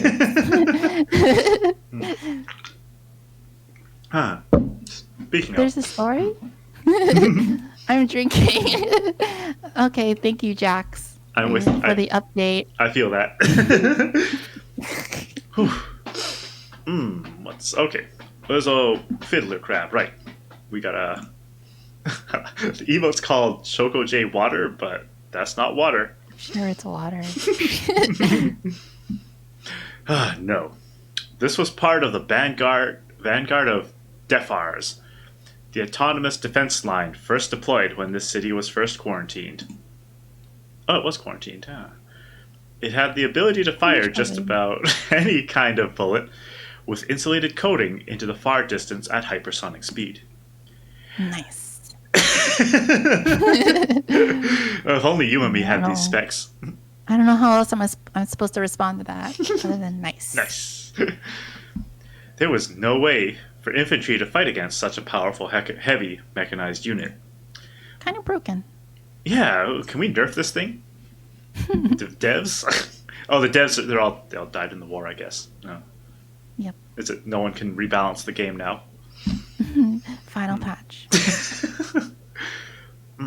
But, as it did have manual override controls, if one could capture it, then one could turn it into one's own personal hunter-killer tank. Or, hear me out, we capture it and turn it into Yumemi's battery. Because it's got to have power, right? Alright, everyone, we're going to make Yumemi a fiddler crab. What do you think? Wait a minute. Sure, we'll just install her. Yeah. Can you imagine? Just wandering around the planetarium, aims guns at you. Welcome. Okay. Who's that? I think it'd work. Yeah, it might. Okay. More than anything else, a certain death awaited anyone foolish enough to try. Okay, well, never mind. She'd get along swimmingly with the crab. She would. She would. She'd have a little crab rave with him.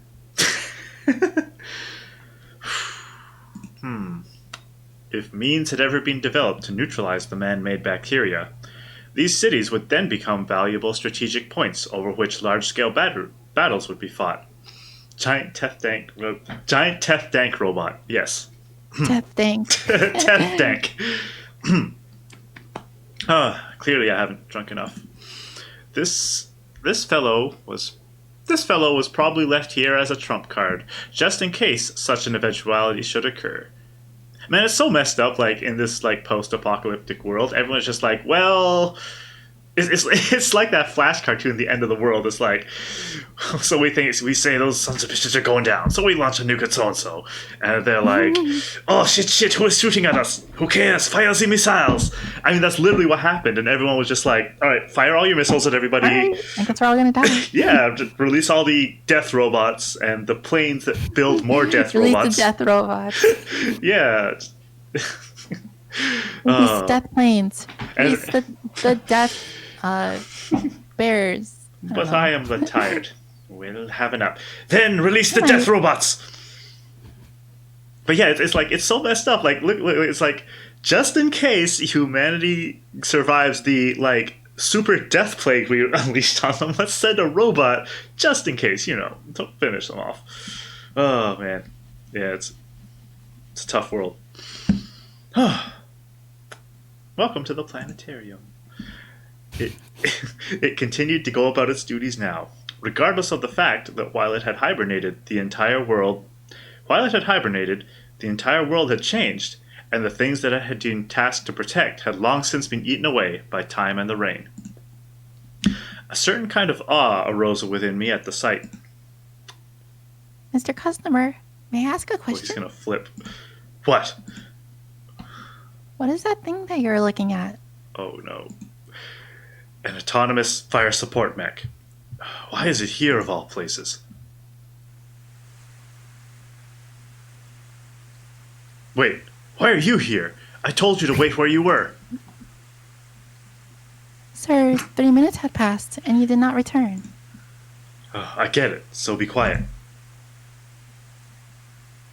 Yes, acknowledged. She nodded obediently. May I ask another question? You may ask, but whether or not I can answer is an entirely different matter. This road is quite different from the record in my database. Has it been undergoing construction? It's just as you see it. Then is that thing over there some matter of construction machinery?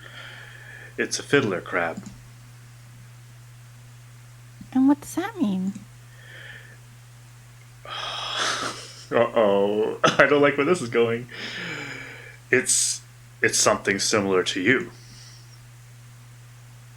And what does that mean? Look, just shut up for a second. She's so mean. I surveyed the scene with my binoculars once again. Where had it come from? When I had entered this city, there'd been no indication that there was any autonomous defense patrol activity in the area. It was as if it had come out to set a trap for me while I was in the planetarium. But if that were the case, then there would be not just one mech lying in wait. It was also possible that it had entered solo operations mode after the power to its nest had been cut off. Ah, yeah. So when we blew the fuse or whatever by using the planetarium, maybe that's what did it, yeah. Yami Sensei says, I have no idea what's going on, but I keep tabbing in and out and guess my way forward. That's fair. It's a good thing it's a pretty short game, because you can kind of guess what's going on with the context. If I couldn't silence it with my first shot, then it was very likely that it would call for support from its comrades in the vicinity. If I chose to fight, then did I have a chance of victory at all? As fiddler crabs were designed as defensive fire support platforms, they'd been built largely without taking close proximity combat into considerations. I knew of a few weak points, but there was only one that could be pierced by a 40mm grenade.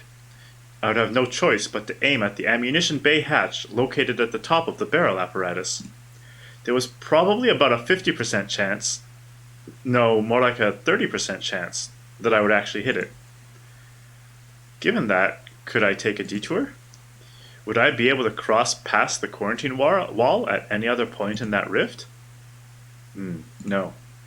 If I just walked around blindly, then the danger of running into an enemy patrol would just increase. But it would be suicide to pass the night here as well. Mr. Customer? I'm going out to hunt. What does hunt mean? And sure enough, she cocked her head to signify that she understood neither the situation nor the words I had spoken. I put away the binoculars. She continued to look on with a very curious air. That was just as well, for I myself did not have the confidence to tell her what was going to happen after all this. I might have to sneeze. Bless you. Thank you. Thank you so much. You're welcome. You're welcome. Okay.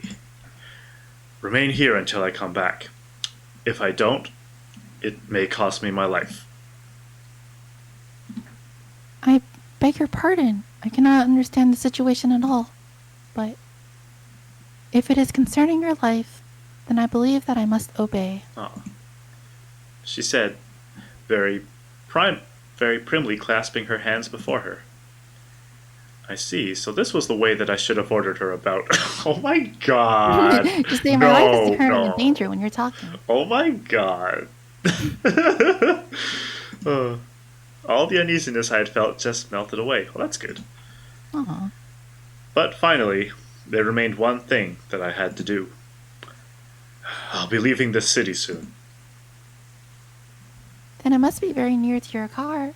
I am quite relieved that we have been able to get to this point without any problems. After we part, what do you plan on doing? I will find my way back to my workplace on my own, so please do not worry. The city is uninhabited. Even if you will return to that planetarium, you'll never again have any customers, and you will never again have a chance to show anyone the stars. And the power supply to this city is at an end. The projector will never operate again. You've seen all this with your own 2 eyes. Yes, sir.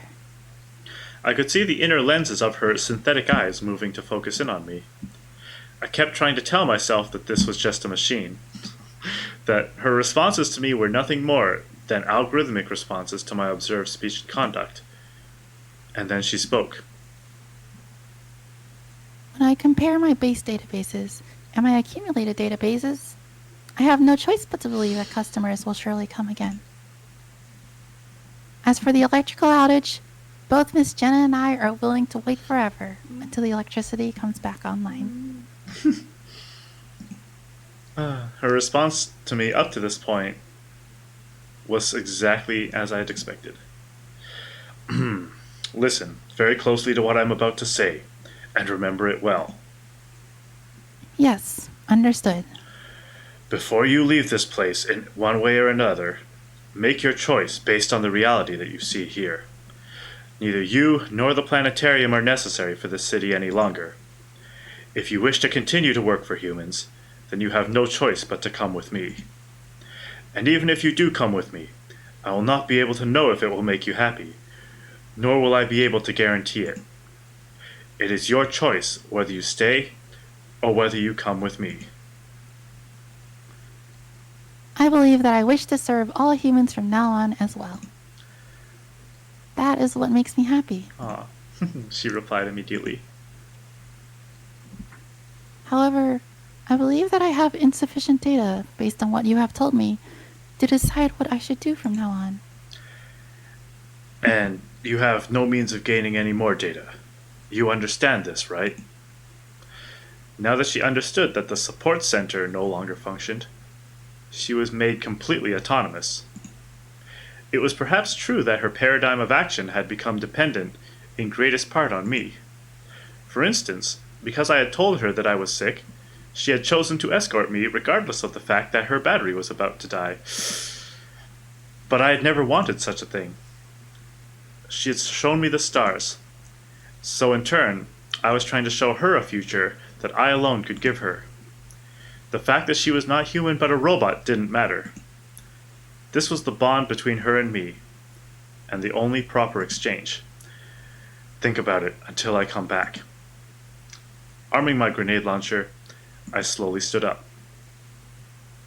Yes, acknowledged. She said clearly, I'm off. Yes, sir. I will be awaiting your return.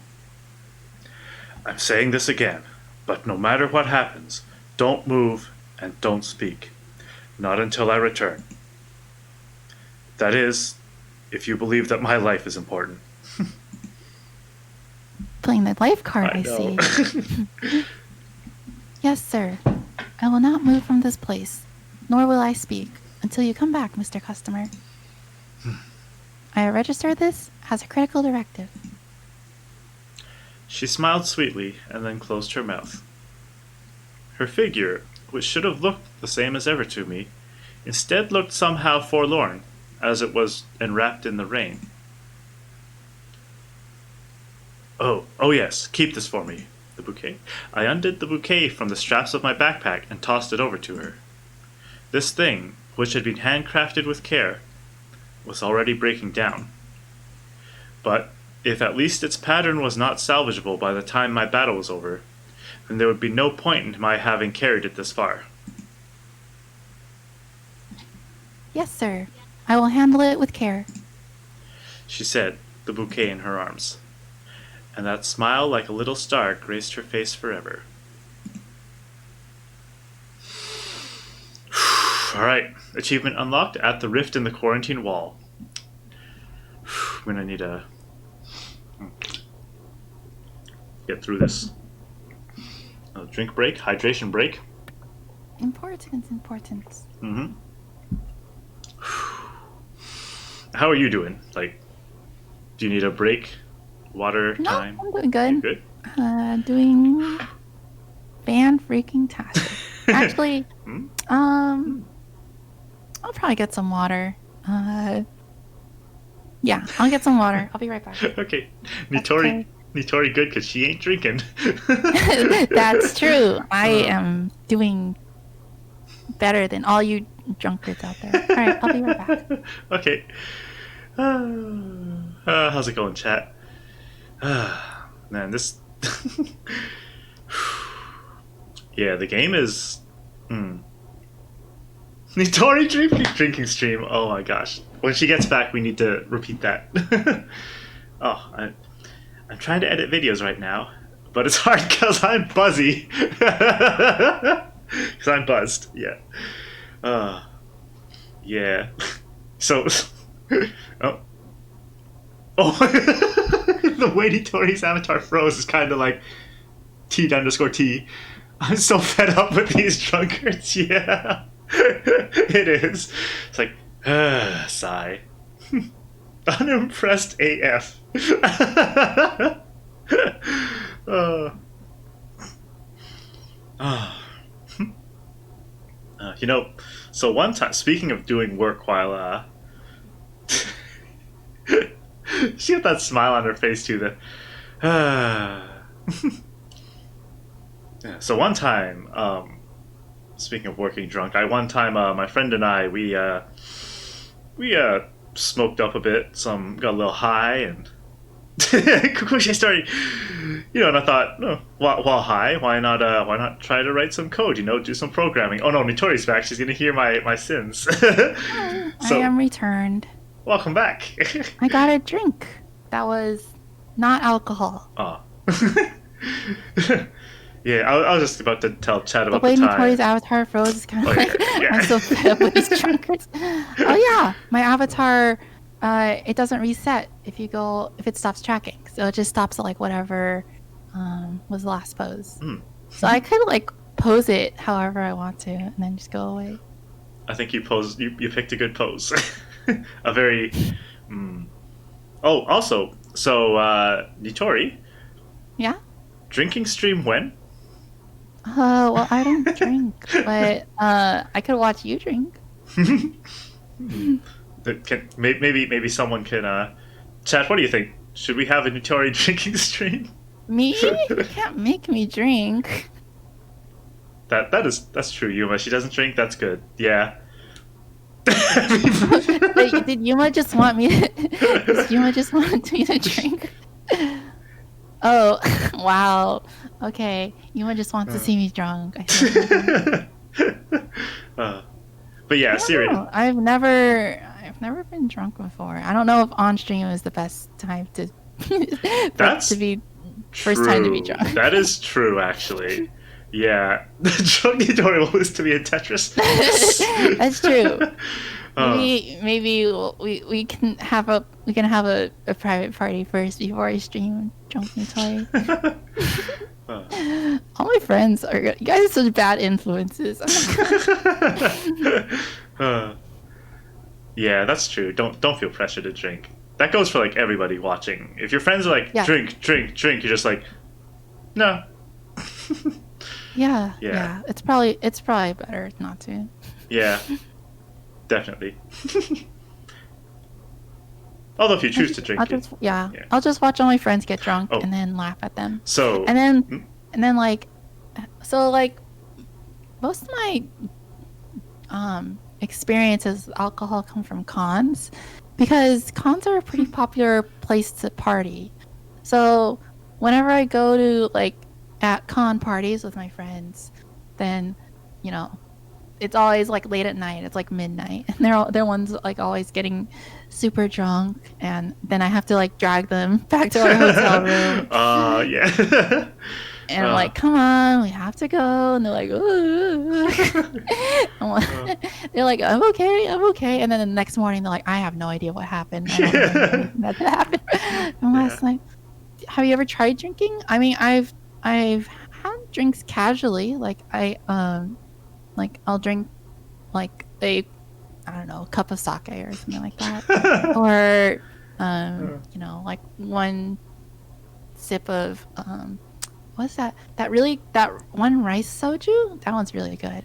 So I can have like, I've had sips, but I've never been drunk.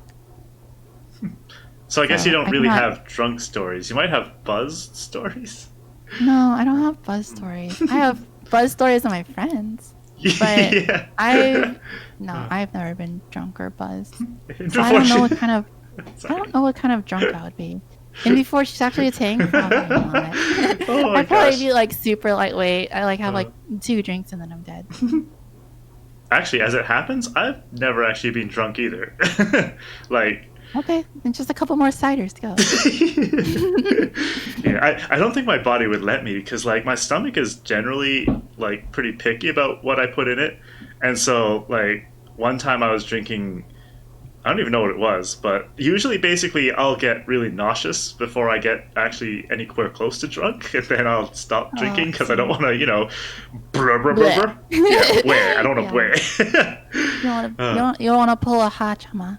Go bleh. yeah, yeah. I also can't stand spicy foods, but yeah. So like, part of the Oh, reason I'll do is that. I'll do a oh. spicy ramen challenge on stream. I'll do that. That's uh, almost as fun. I'll watch you do that. Okay. I'll do the spicy Oh my ramen god. and you can get drunk. uh, but yeah, like seriously though, I've always been like, I don't really want to. Basically, I mean, you see drunk people and you're like, I don't really want to be that. And then Uh, spicy ramen versus drunk. I mean, I get it's fun, and like the more I've been with my friends, the more tempting it is. But also just like I don't know. I don't like the thought of like not hmm. being in control of my actions That's and yeah, same. Because like, yeah, it's kind of scary. It's like, what am I gonna do when I'm drunk, right? yeah.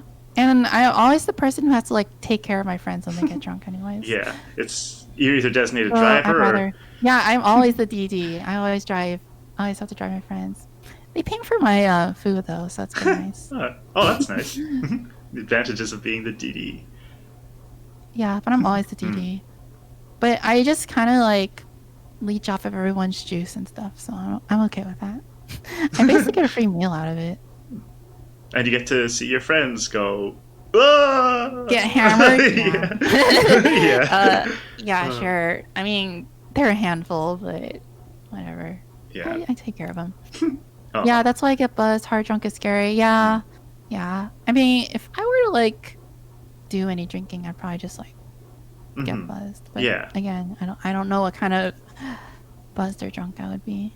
Oh, excuse me. I mean, I don't even know the definition of buzzed. What is buzzed? Am I Buzzed is buzzed? like not drunk. It's like I don't know. From the way I've heard it be described, it's like the sweet spot between sober and straight up drunk.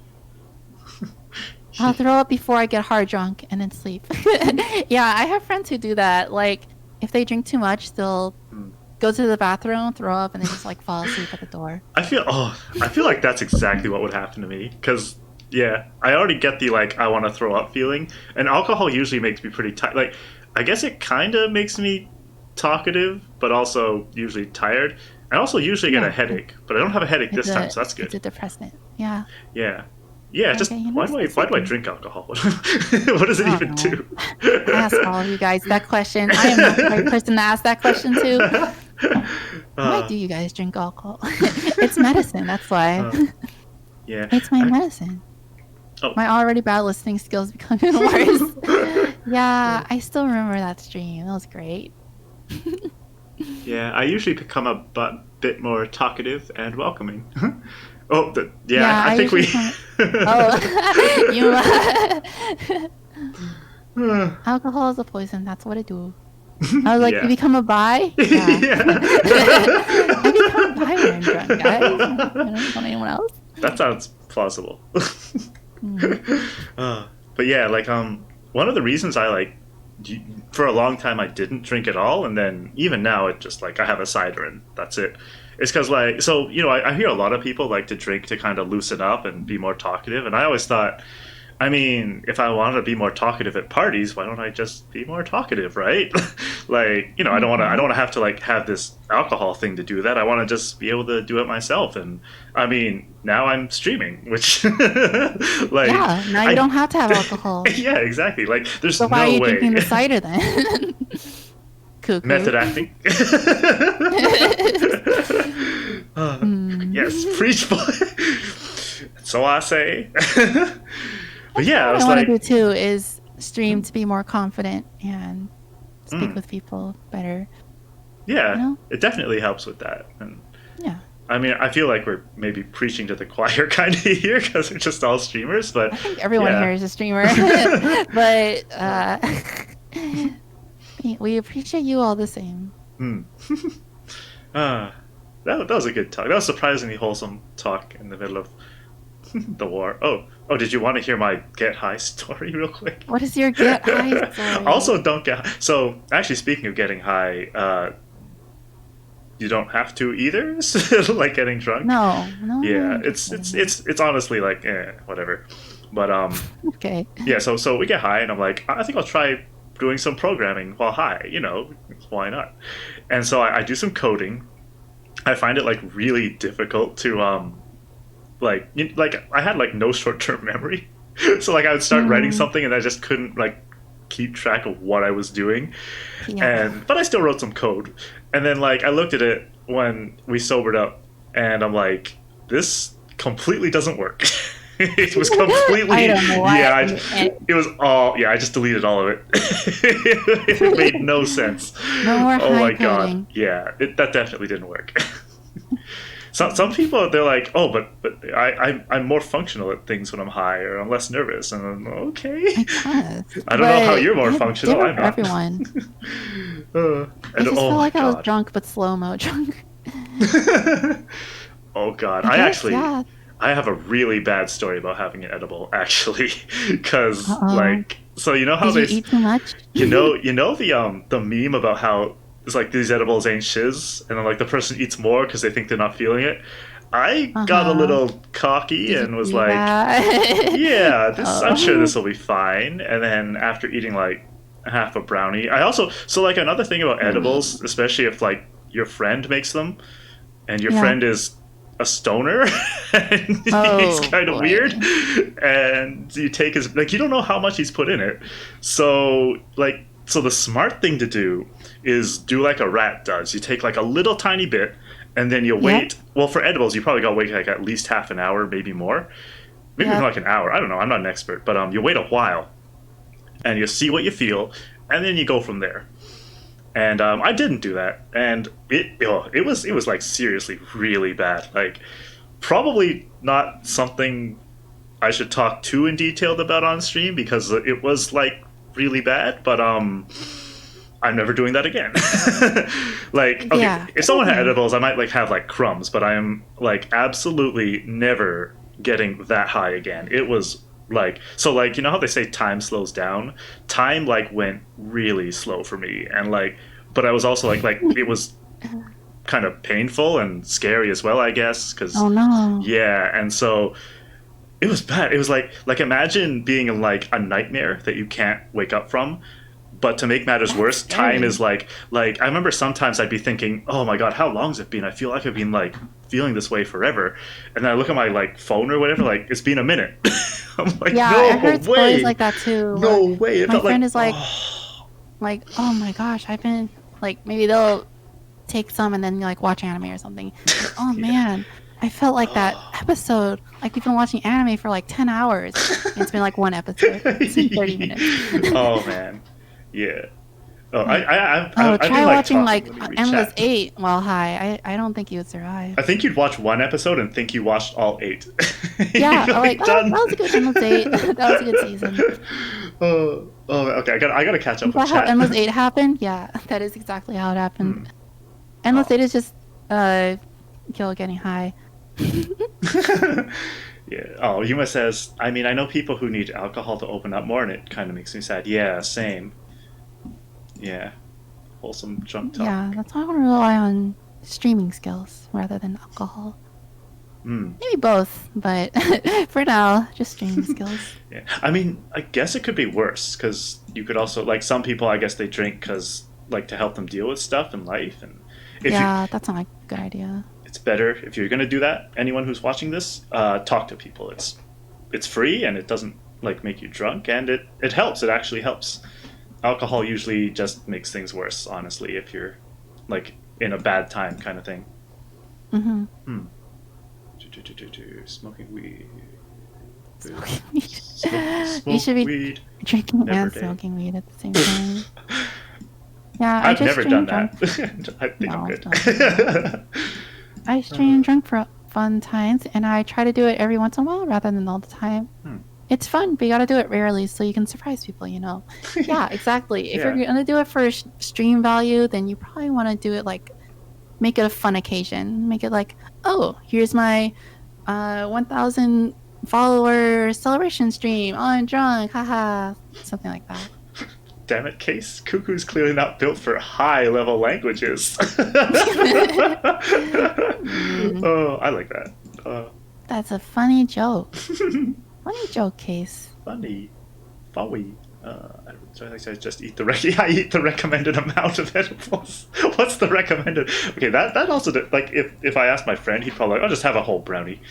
I had like Oh my god. I did not have a whole brownie. But, oh god, yeah, that one weird stoner friend. Yep, Case got one funny point. Oh, what's this? One funny point. Despite the fact that my sister had not bought any weed ever, she's in like 12 group chats with people trying to sell to her. She keeps getting added to them despite leaving constantly. Aww. It's odd. Huh. Cuckoo sets on. Yeah. But endless hate. I have a lot of chat to go back through. No worries. Take your time. But yeah, I think like, it's totally up to you if you want to drink a little bit, but always I think it's good to like know what your limits are and drink in moderation. That's the thing, like I don't know what my limits would be because I've never reached them. So probably I don't know. I still don't know or I think I'd ever do it, but like if I do, then it'd probably just be around close friends first. I think that's a good idea, like around people you trust to take care of you when you are completely out of your mind if that happens. But hopefully it won't happen, Like I think it's also good if your friends can be like, okay, we're taking this away from you now. You're getting a little, you're going past I have to do that with my friends. That's what I have to do. Looking at the stream, it looks like an angel listening to a drunkard talk. I mean, you're not wrong. Are they simulating the VN? Yeah. I want to... Oh, you made me a VTuber avatar. Would be so cute. Aw, I want That one. would be really cute. Huh. I want to be you, Mimi. I said before that I want to cosplay her. I would love to cosplay her. She's very cute. I can definitely see that, at least with your avatar. Oops. Yeah. Huh. But yeah, it's just that like it's a hard outfit to make because it's like a kind of complicated design. I want to cosplay as Donbo. Oh, like the big cardboard box guy. Donbo. What if you 3D print the outfit? My outfit or Donbo outfit?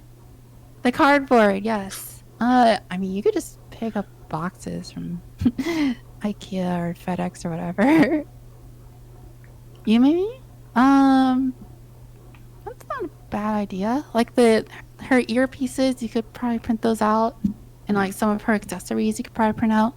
But still, making like the dress itself is a little bit more complicated than a normal dress. Plus her hair is so long and you have to make that big ribbon thing too. Yeah. I don't know. It's just a lot of parts, but I think it'd be really cool. Yumemi is a lot of parts. She's a little broken. She doesn't have all her parts up there. She is a robot.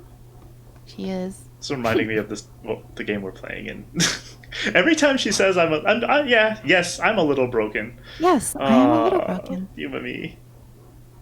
We must She's, protect. Just a little.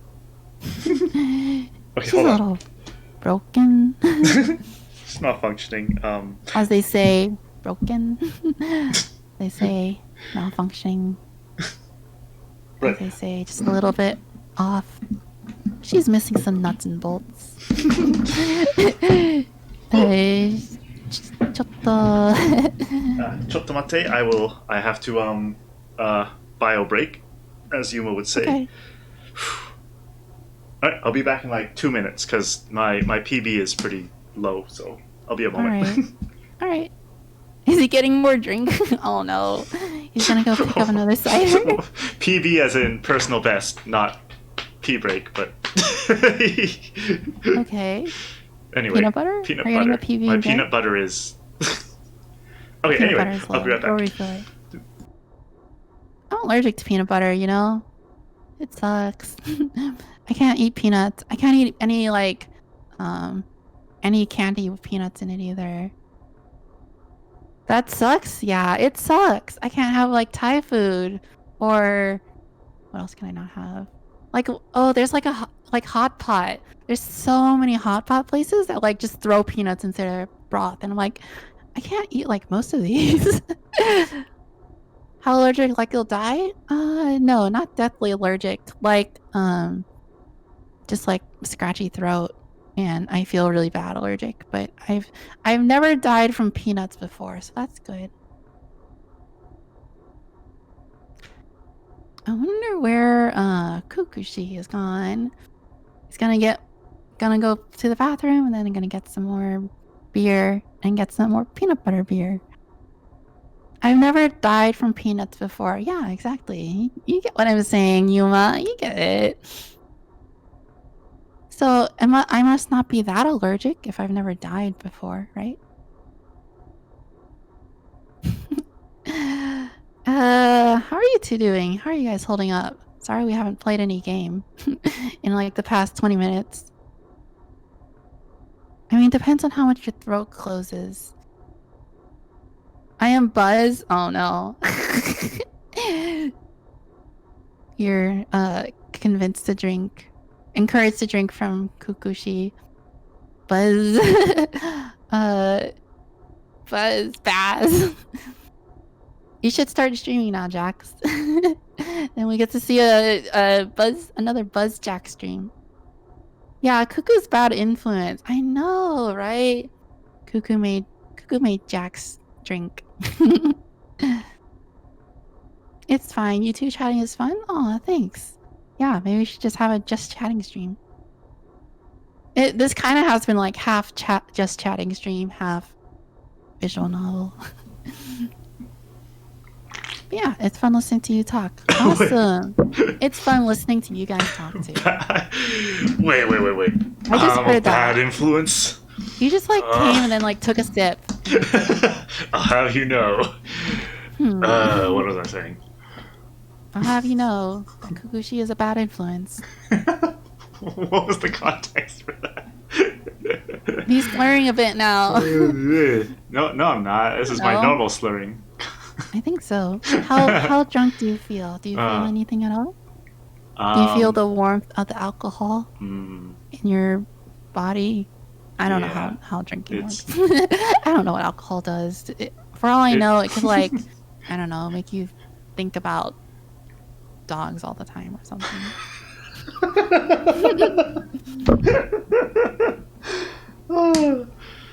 It does make you laugh. Usually doesn't. Usually it doesn't. Maybe that's just me then.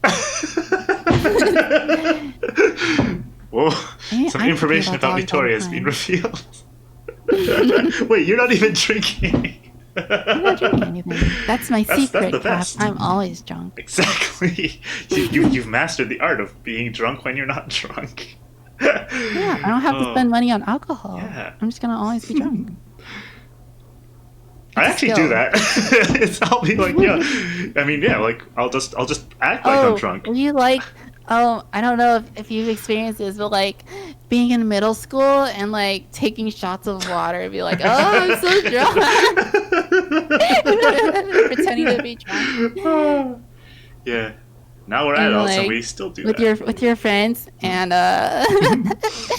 or like mixing juice together and like, oh, I'm mixing all this liquor together.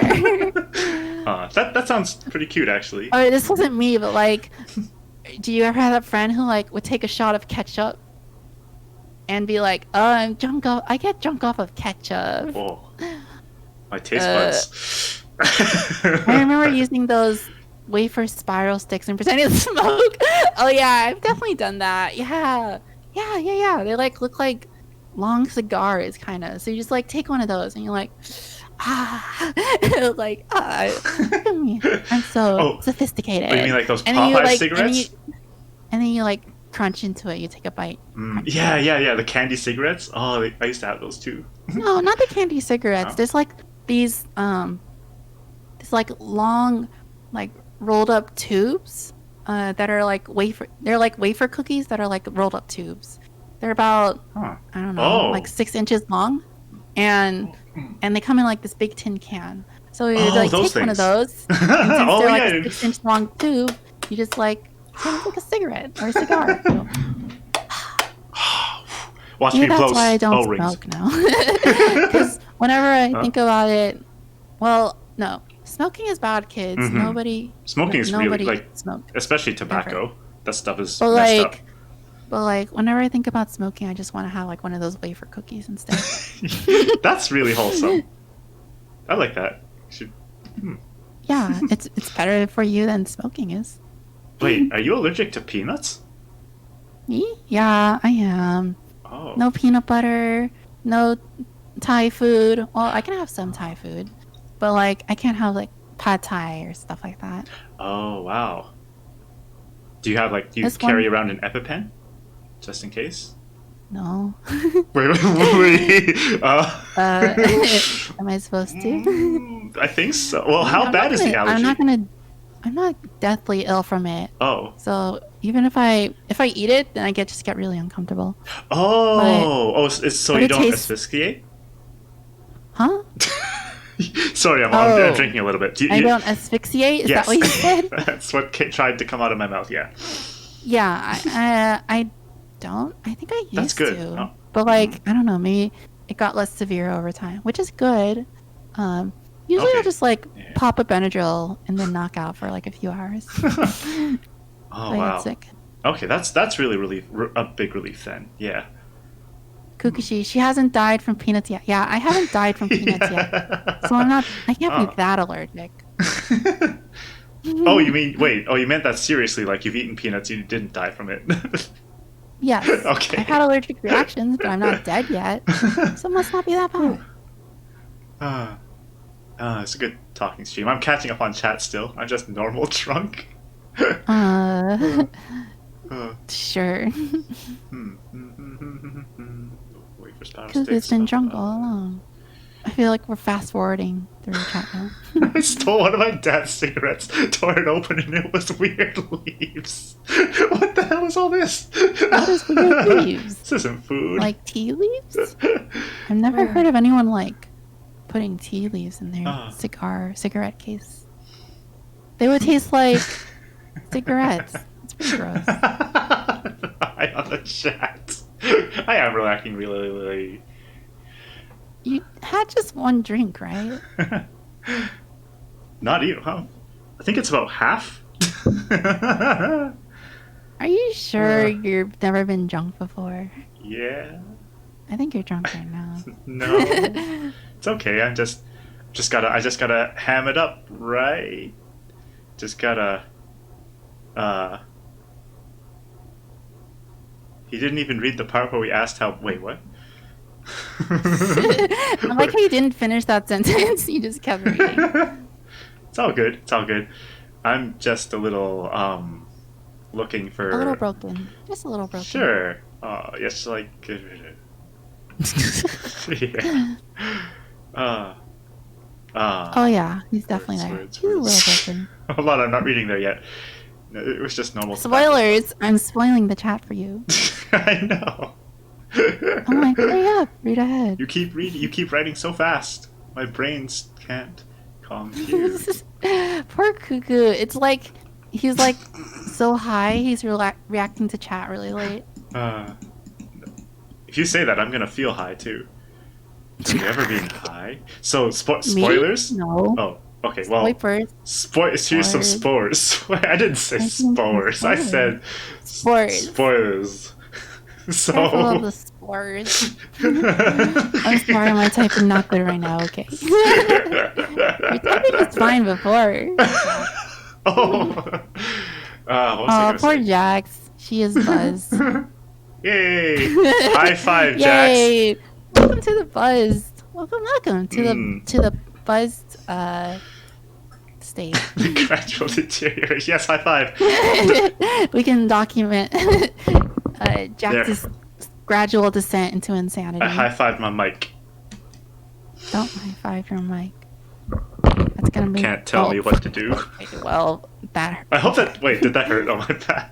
Why are there fish? If you bump into your mic, it's gonna damage it. If you make like loud noises into it. Okay, I'm just giving it head pats. All right, but you're still gonna damage it. That might happen. Nitori is trying to reason with It's like trying to. no. Now I'm the junker and you're the robot. Painting a fish. Oh. And I'm like, oh, whatever. Oh yeah, the it. fish painting was so cool. If I ever get high, I want to look at that painting again. It was good. Wait, Nitori, did you see it? Stare at it for hours, huh? Did you see the fish painting where it's like fish eating dinner? I did. With the fish sitting around. That's cool. Like, yeah, Jax's fish painting. Oh yeah, so Very if you want, creative. so spoilers, if you get high, but you get like only a little high, not scary high, then it's kind of like you ever just like zone out your mind and like just stop thinking for a bit and just like open up your senses and like just think about your senses. Focus only on the senses. Like right now, OBS has these like lights and they're bouncing back and forth, and I'm just like they're just so green, right? In fact, my whole computer monitor is just really vibrant with colors, and then you can like smell things. I can't smell anything though, and you can like just that's how you get. That's honestly that's like okay. I guess if you get like a little high one time to see what it's like, I think that's fine, and then you'll be like, oh yeah, it's like not really that big of a deal. At least a little high anyway, but be careful if you ever do. No, I'm drunk, but I'm pretending to be high. See, it's not really it's not that hard. You just kind of and then you stop. Sorry, did you say something? I was zoning out. Exactly, you did it. You've passed the course. Wow, that's a really green. Okay, hold on. Let me get. Are you okay? Are you sure you didn't like drink weed juice or something? There's no such thing as weed more juice. High than drunk right now. Oh, this is fun. I'm gonna take it. I think we're gonna have to postpone the stream for next week at this. Oh my god! I got it in my eye. I got it. It's going. It's in my eye. Hold on. Okay. Now you guys know what I have to deal with my friend. Whenever they get drunk, they can't even function. How is this possible? All right. Do you want me to hold your hands to the bathroom? Do you want a little cookie? Do you just want a little hug? You can talk to me if you want. I'm reading chat. I'm gonna. Feels like I'm listening to a girl listening to her drunk uncle trying to communicate with her. No, yeah, I'm the drunk son, not the uncle. Mine is the uncle. No, I mean, I guess. So like, I don't want to. Why did you give me alcohol? I don't want to think about having a drunk son. Yeah. There's weed juice. What is weed juice? Is it like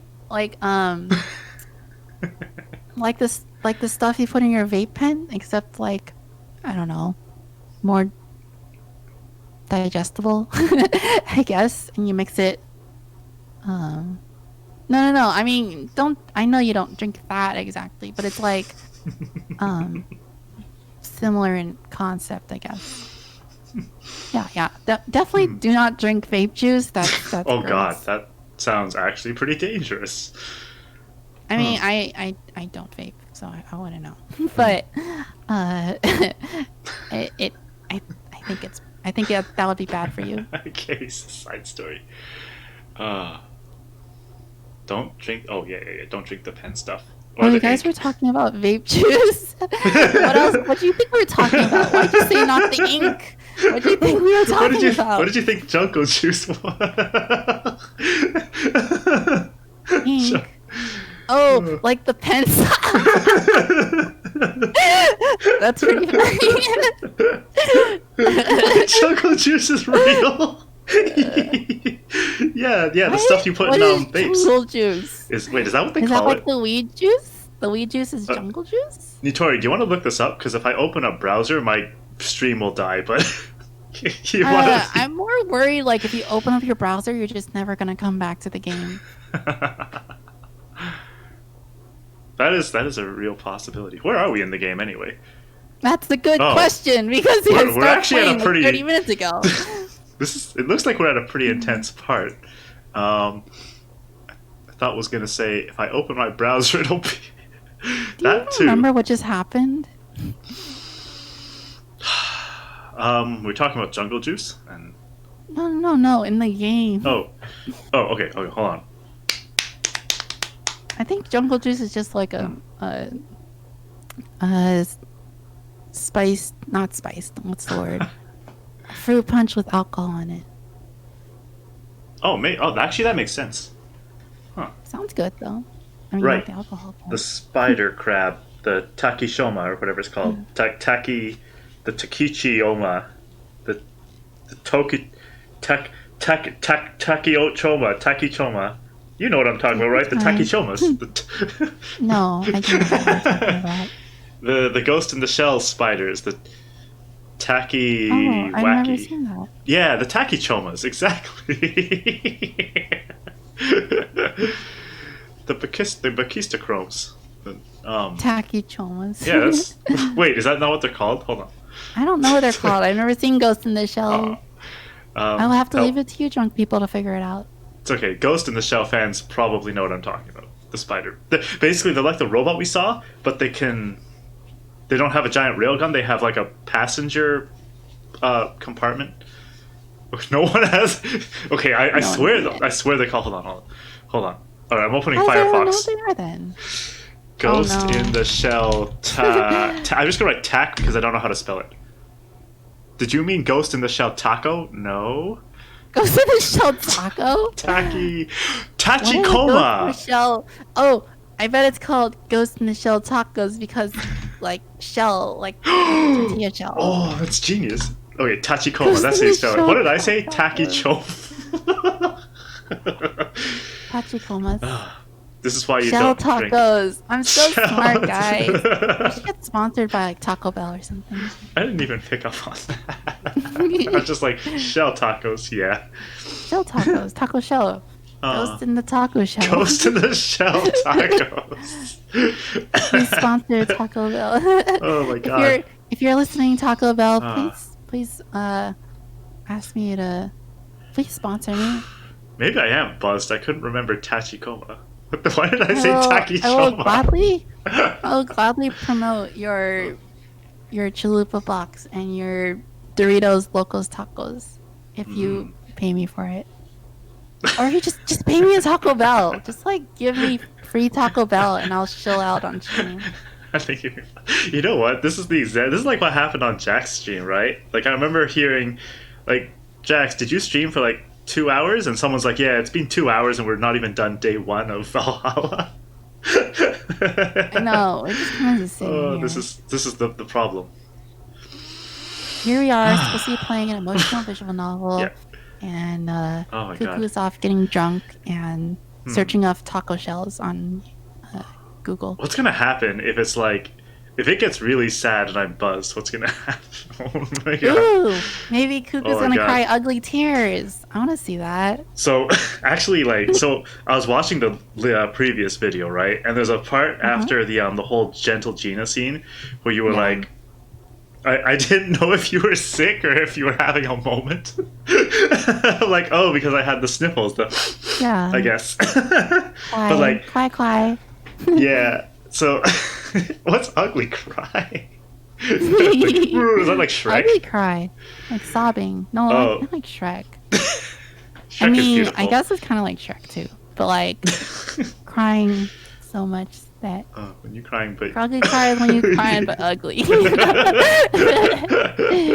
You ugly. I always ugly cry.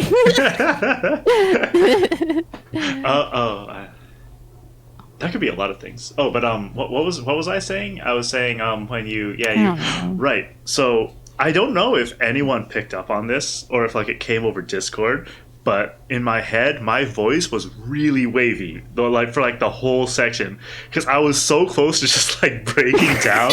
Like I was like, and then she. It was a little bit shaky, but I think it added to the moment. Yeah, I hope so. I feel like it might have helped me voice act more because I was like really feeling it, but I was like. Are you feeling it now, Mr. Krabs? I'm feeling it different. But yeah, I was seriously like trying so hard not to lose it on stream, which makes me think that if I go through that now, it's over. I might run out of Kleenex. Feeling it. I'm really feeling it. Okay, calm down, Shulk. All right. Okay, should we get back to topic? So, I think I do. You know, I feel more talkative too now. Actually, I feel like I could take Jax on in like a talking battle, even though she's buzzed too, right? So it's like I'm Super Saiyan and she's Super Saiyan 2 because she's already got the advantage, right? But still, I know. What? Why am I? No, like, okay, time to play the VN. You're like, oh no, I'm gonna talk I about know, that. right?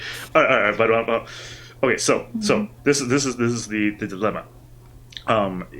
We could try to, because okay, so I don't actually know how much of this game's left, so I'll try to ask this in a way that you can answer without spoiling for me what's going to happen. Do you think we should? Okay, if I focus right and we actually focus on the game, do you think we should try to finish it? Like, would you be able to think maybe finish the game today I could or finish it. Really? Okay. I don't know if you'll be emotionally prepared to finish it.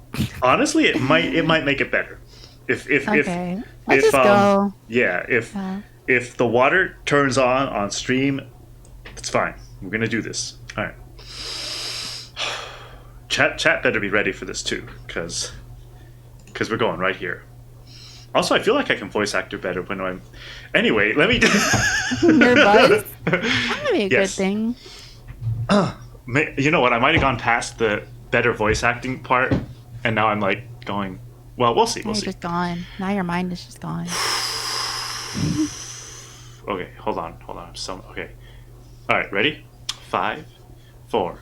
So we're in spiders. 3, 2, 1.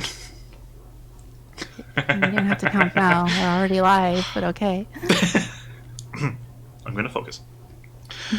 Okay, serious voice. I weave through the alleyways, coming to the edge of the. I'm not reading chat. I go to the edge of the buffer zone.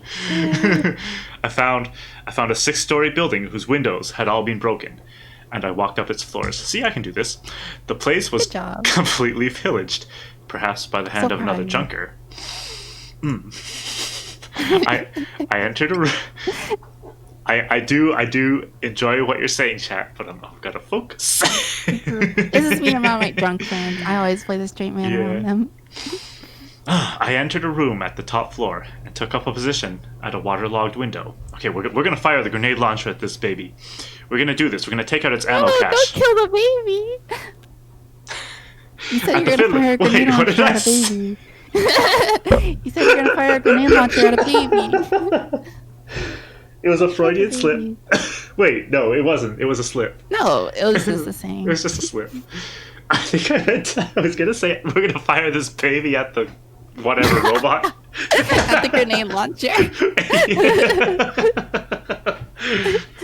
Oh my god! Somebody want to clip that? It's happening to me now too. Oh my god. Oh my god! I'm glad there's no. Anyway. Okay, no more I'm Freudian glad this won't slips. be clipped for posterity. For people to look back on forever. I entered a room at the top floor and took up position at a waterlogged window. The fiddler crab was still standing motionless at the rift in the quarantine wall, as if it were a simple watchdog. You can see me shaking my head right now.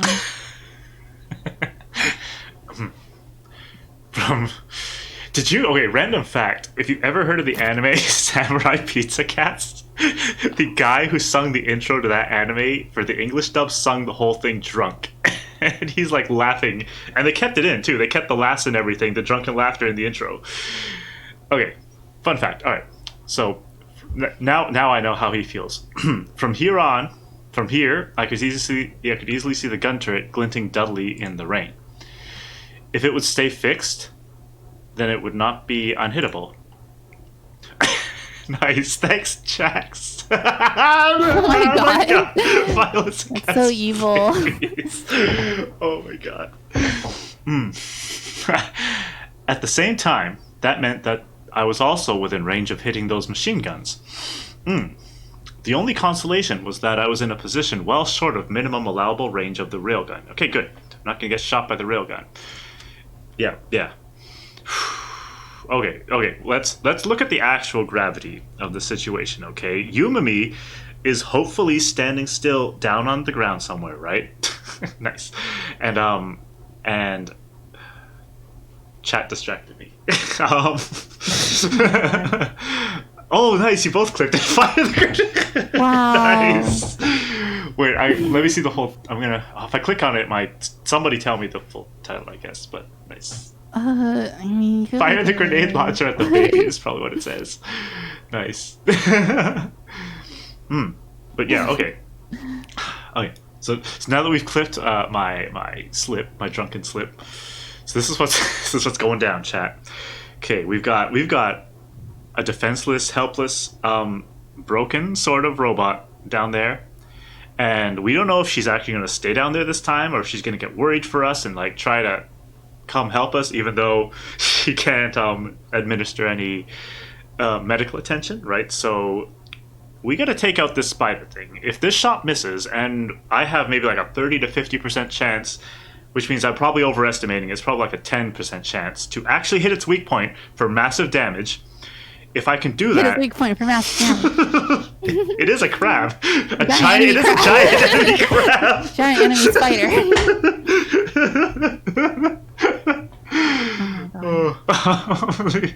Look at chat. The devil angel on the shoulder. Right. So, but if we do hit, crabs just more than spiders. Everybody who's watching this should probably just like go watch an actual playthrough of the game. Oh, or that. So you can properly experience it. Yeah. But no, it's okay. You just have to fast forward until the screen changes from this background. That's true. That's true. Okay. This is fun though. At least this is fun. All right.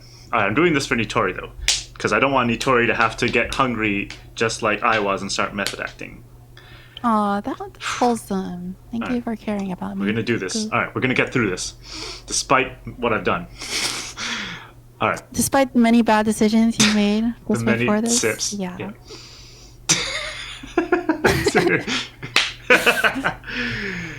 All right. So, but what's actually gonna happen here is I think he's gonna take a shot at the crab and hit it. Just like how you just took a shot. Exactly. and if I miss, I'm probably gonna rip, and Yumami is probably gonna rip either because the crab sees her or because she's only got like hours to live anyway, and no one else is gonna power her back up because no one else has the emotional bond that we have with her. So we need to do this for Yumami. You can charge a robot without emotionally bonding with it. You know that, right?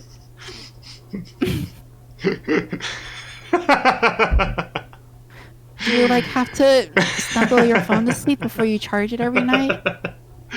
Or like, I don't have to answer things that to your question. Nintendo Switch? Be like, you did such a good job with the Switch.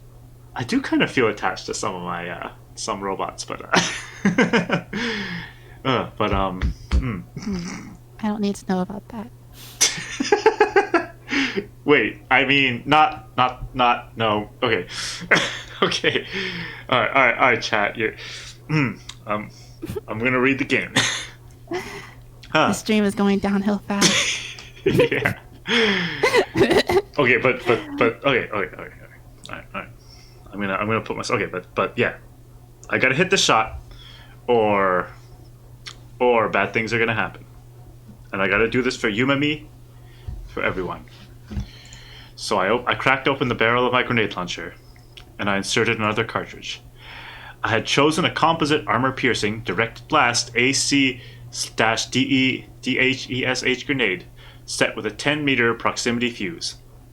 This would be able to penetrate the armor of the main cannon, no matter which angle it struck at. But once I fired, I would most definitely be detected. Although I had 2 more AP cartridges left, I did not think it was likely that I would have a second chance if I did not manage to disable the... Excuse me. If I did not manage to disable the fiddler crab. No. Please do it away from the mic. I look away from the mic to chocolate rain. I look away from the mic to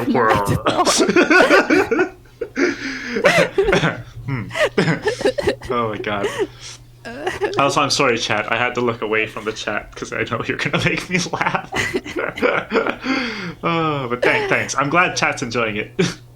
This is good. Okay. Bleh. Bleh. Okay. Bleh. Alright. So yeah, I need to disable the fiddler crab with my first shot. I closed and cocked the grenade launcher and then raised the long distance sight. I calculated the distance to my target and the ballistic subsidence rate, and I corrected my aim accordingly.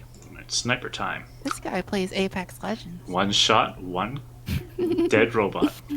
This grenade launcher was equipped with neither tracer functionality nor a ballistic stabilizer. The stopping power of the cartridges and the construction of the gun stock itself were unchanged from designs of last century. After all, the simpler an armament was, the easier it was to trust it. It's true. That was the only rule of social discourse that the unceasing rain had imparted to me. I lowered my head and braced the gun barrel against the window frame and carefully adjusted my aim. The rain was continuing to fall. My mind was intermittently and weakly blowing from left to right across the buffer zone. The wind, rather, was blowing across the buffer zone. There was still no indication of movement from my target. Does he even know if it's awake? Like, what if it's powered down? No, anyway. It's awake because like the machine gun thingies are moving. Oh, you're right. You're right. Hey, but there was still no indication from the movement of my target. The wind kicked up. The muddy water to one side began to ripple like the scales of a fish. I waited for the wind to die down, my fingers still tense on the trigger. And I suddenly realized that I was thirsty? What? Okay, he means like for water. Let me take a drink. What do you think it meant, Cuckoo? Huh? You're just as dirty as the mud that robot's standing on. To be fair, I didn't laugh at anything else before this, so I think I'm doing pretty good. Hold on, let me take the real water now. Okay. There. See, I was thirsty too, and now my thirst is quenched. That's good. Mine's not.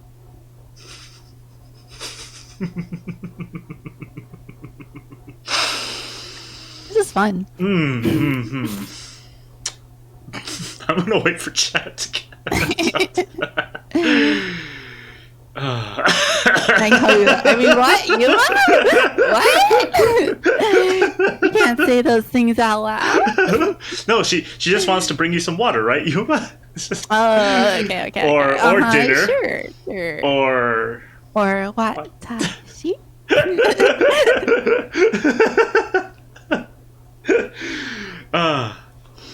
See. From where, huh?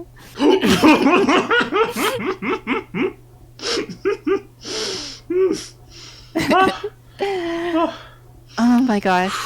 Don't let this turn into another Yuma and Nitori flirt scene again. Oh god, okay, hold on. The alcohol, need to cool down. Okay. I suddenly realized that I was thirsty. Nice. BRB clipping it. This is Cuckoo's channel, not mine. That won't save you. I am sorry, Cuckoo, for I have polluted your channel. It's okay.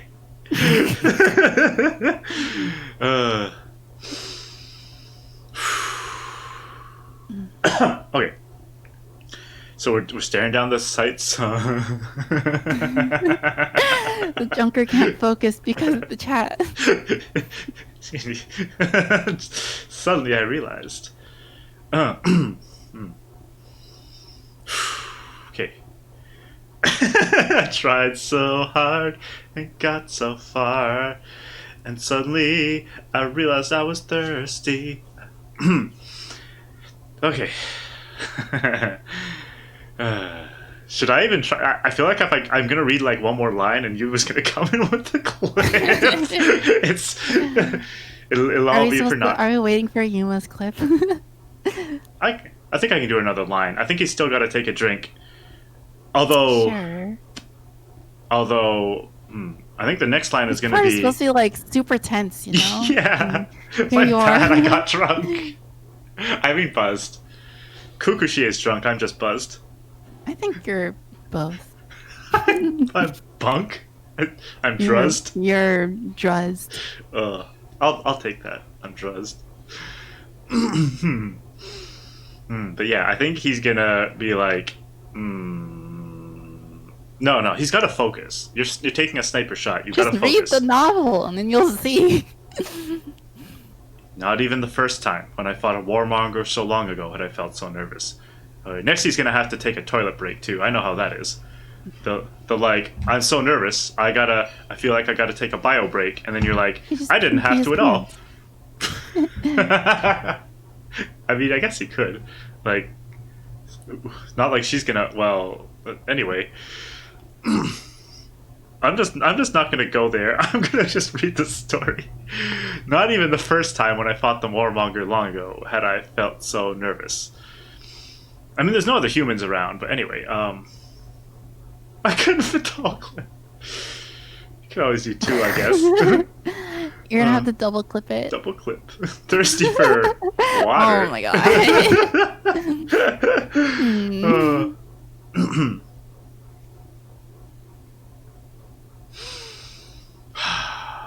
All right, we're sniping water. Sure. All right. But yeah, so we got the thirst.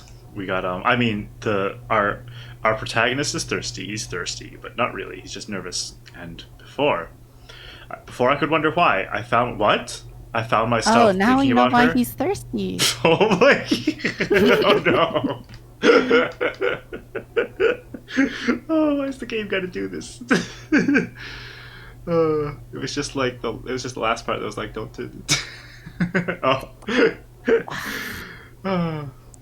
I shouldn't have said that. This isn't that kind of game.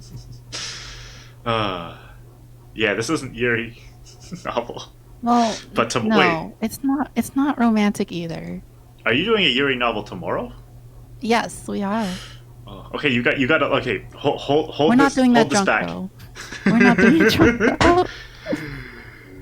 Yeah, you gotta. Okay, we gotta hold it in for the actual Yuri game. This is gonna be all right. Aiming a shot at. Hey Yami, what's up? Hey Yami. We're at a really serious part in the story right now. We are taking we're gonna sniper shot at this Tachikoma spider sting fiddler crab. And so he starts thinking, he's nervous, he's thinking about her. She was probably standing stock still in the middle of that soaked sidewalk right around now, in accordance with my order. Oh, he's talking about what's her face? Yumemi. Yeah. Are we gonna be able to get through this game? The Jack isn't making it any easier. Oh my god.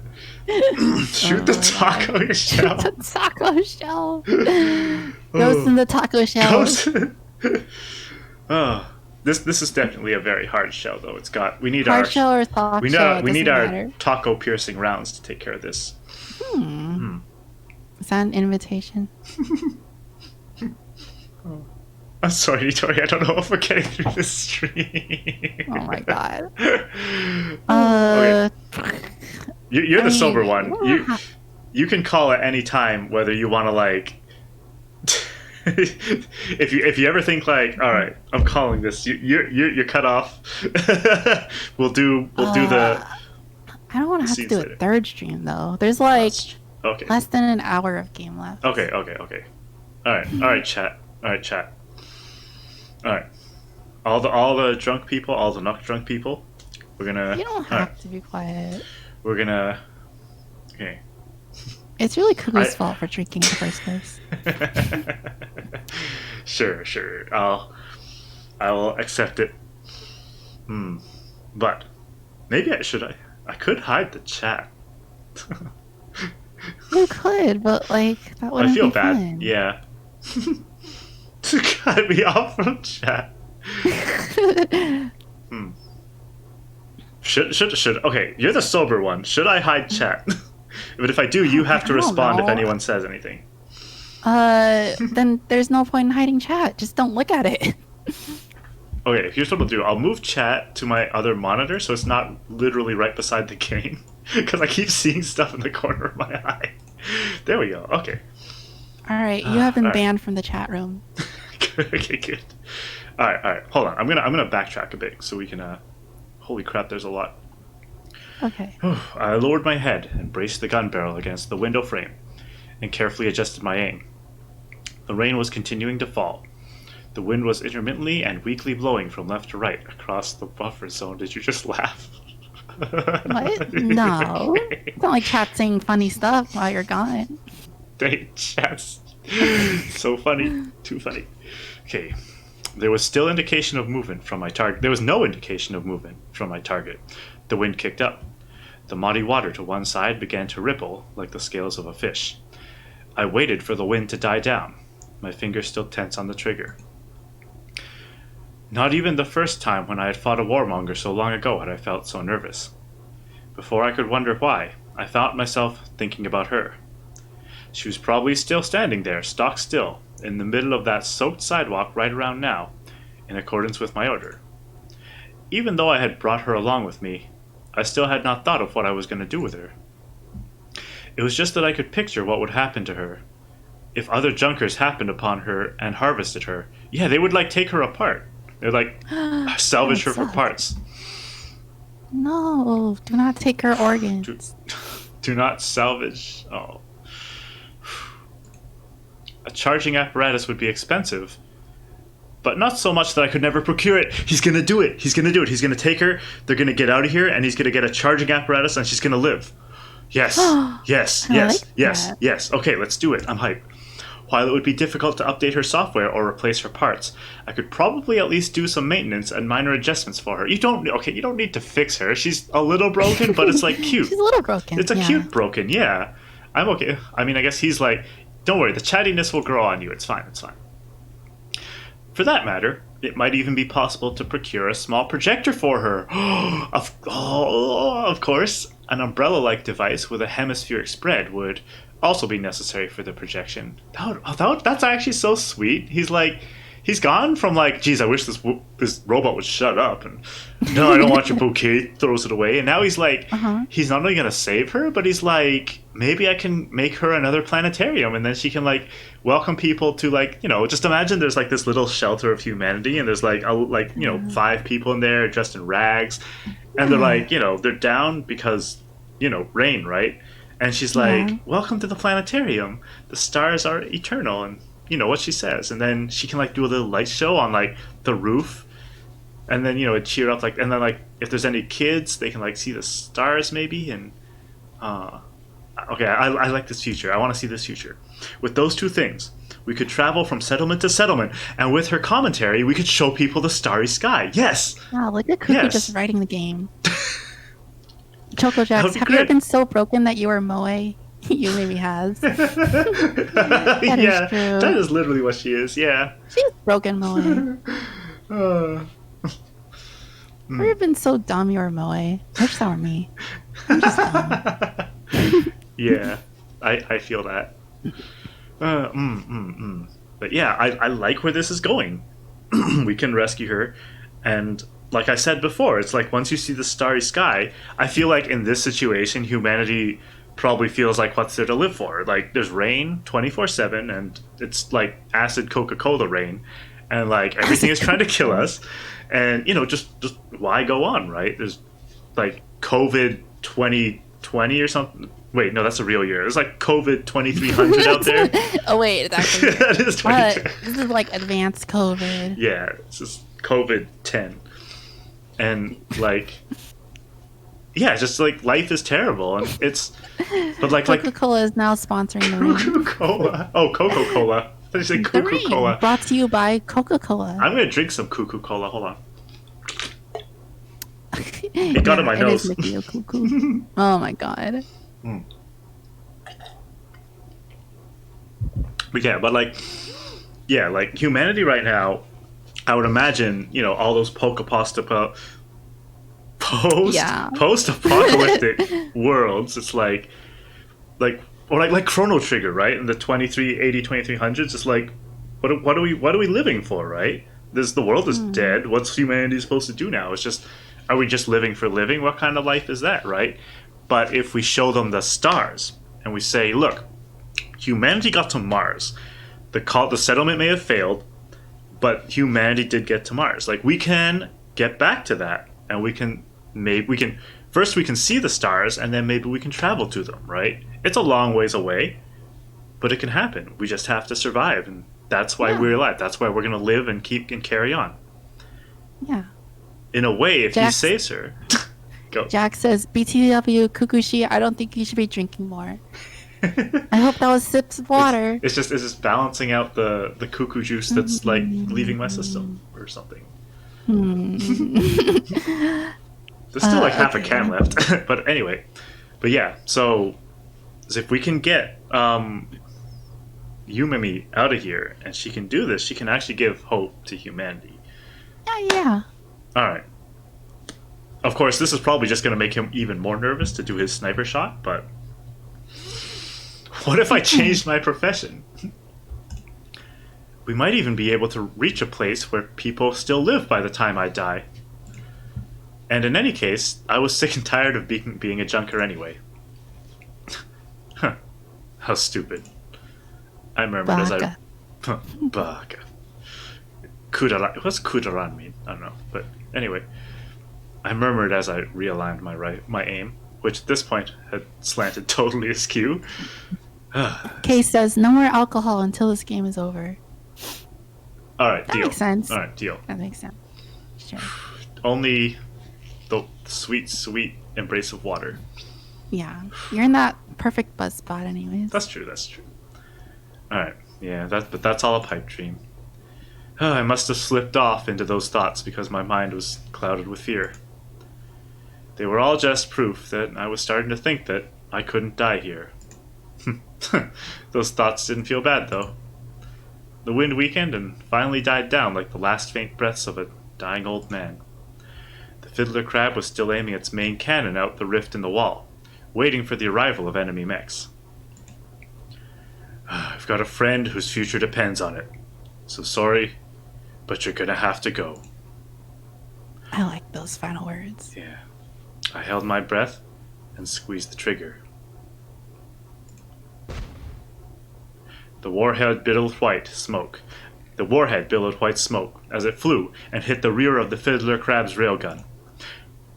However, nothing happened. I could see the fiddler crab's frame trembling violently, as if in anger. A misfire! I rolled to the side and concealed myself against the wall. I cracked open the barrel of my grenade launcher and removed the empty cartridge. Having expanded due to heat, the shell fell into a puddle and made a hissing sound. I had 2 cartridges left now. Along with the metallic sound of machine gun firing, material from the ceiling began falling around me. The outer walls of the building were being raked with machine gun fire. An eternity of time seemed to pass before the first fusillade died down. I sprinted and looked out the window on the other side of the room. I quickly swiveled my head and took stock of the situation. The fiddler crab's stance had changed. It had locked its legs and connected the wheels on the undersides of those legs to the ground. It was now entering evasive action. No more sniping. When I learned... How do you think it got there? Of course, yeah. Okay, sorry. But okay, anyway. When I leaned forward in order to take aim again, it recommenced its machine gun barrage. The concrete around me, soaked with rain, was so riddled with holes that it was as useless as a sponge when shielding me.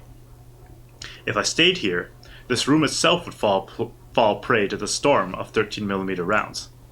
I flattened myself and scrambled towards the stairs inside the building.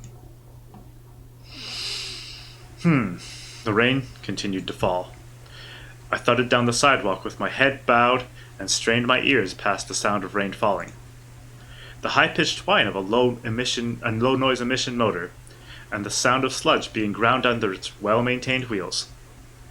Sounds that I had heard countless times before, but could by no means ever get used to hearing. My field of vision opened up. There was an abandoned commuter train sitting in the middle of a 2-lane highway.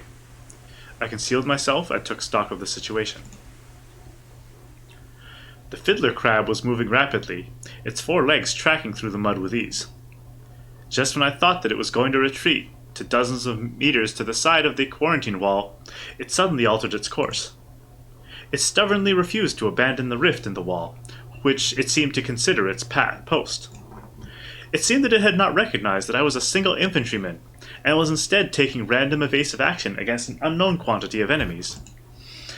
A speed of approximately 25 kilometers per hour, quite slow considering that it was running off internal power. I could tell that its sensor, mounted on one side, was scanning for my presence. I already knew. The moment that my first shot had failed to explode, I knew that I had lost the gamble. Water. Actual water. Oh no. Make sure you have a nice drink of water. Mm-hmm. Took a nice swig of H2O. Okay. Had I ears that could listen in on the high frequency radio communication, I would probably be hearing the fiddler crab requesting backup from any nearby units right now. I'm just like crossing my fingers that Yumemi can somehow maybe get the frequency. I hope. Then maybe she can do something. Then, in 10 minutes at the soonest, the one human who still breathed in this town would cease to do so. In the midst of this unending rain, the order of this dead town would once again be frozen into place, and my fate would be sealed. I was suppressing the urge to allow a crazy smile to float on my lips. Right, what I had to do still hadn't changed. I had to silence that fiddler crab as soon as possible. I then had to retrieve her and slip past the quarantine wall. As I adjusted my grip on my gun, I recalled the words of the captain who commanded my training corps. Never stop moving. Always angle in front. Always angle in toward the defensive perimeter and charge forward without fear. Easy to say and difficult to do. 2 armor-piercing rounds left. If at all possible, I would have to close in and first knock out a leg. Then I would have to aim for the armored top and destroy it without fail. I took a deep breath and then leapt into the rain. I ran. Having detected me, the fiddler crab slowed down and entered into a strafing sequence. The proximity sensor had painted me, and the link turrets were swiveling in my direction. I sprinted forward, kicking up splashes of mud. The muzzles of the fiddler crab's guns spit out light. I could see 3 points of red light scanning the ground before me in lieu of tracer bullets. A thin line of water spouts kicked up before me, trapping me in a transparent cage. The moment I saw that, I changed my attack vector. After a short delay, the sound of machine gun fire rent asunder the sound of the rain falling overhead. A storm of bullets passed through the area that I had stood in just a second ago.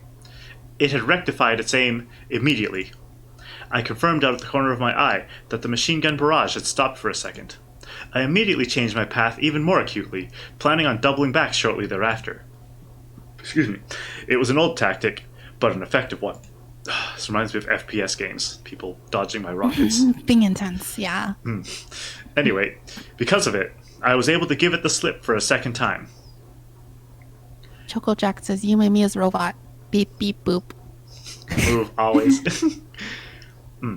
At an edge of the buffer zone that stuck out like a bridgehead, I came upon the largely intact shell of a puffin heavy armored personnel carrier.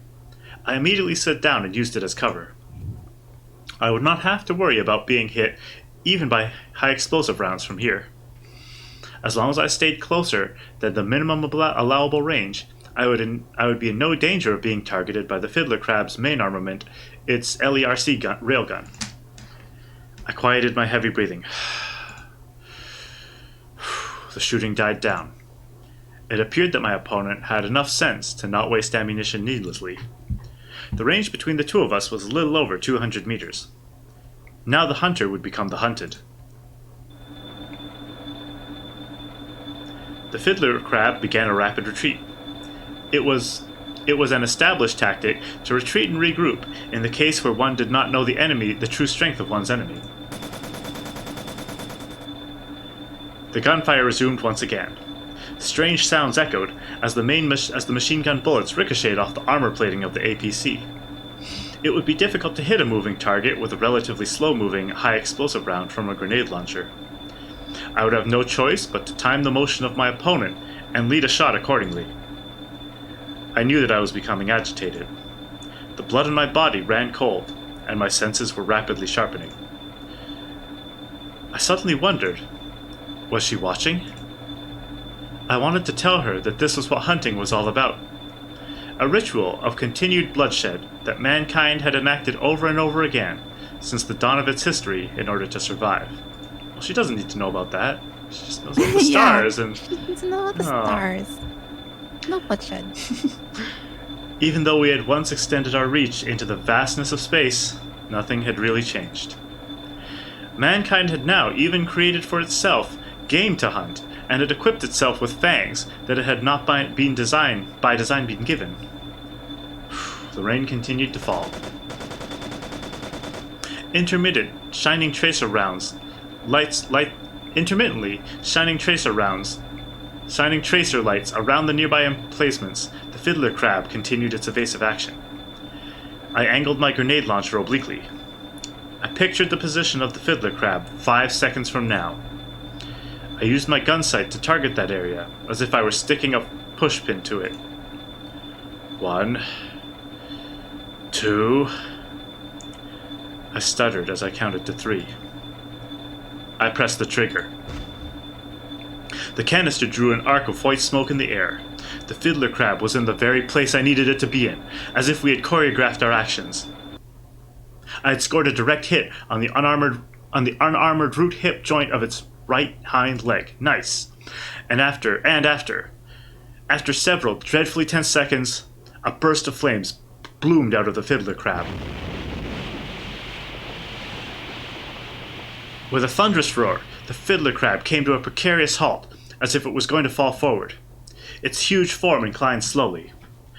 The ventral ammunition container fell from the fiddler crab like a rotten fruit with a crash and an explosion.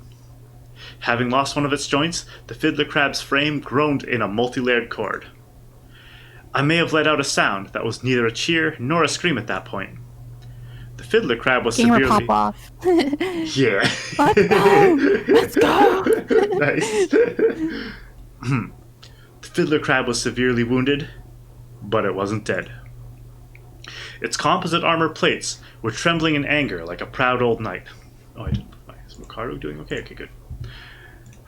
The main battery, which had fallen greatly askew, whirred to life and started to track towards me. I watched this occur as if it were happening in a world far removed from mine.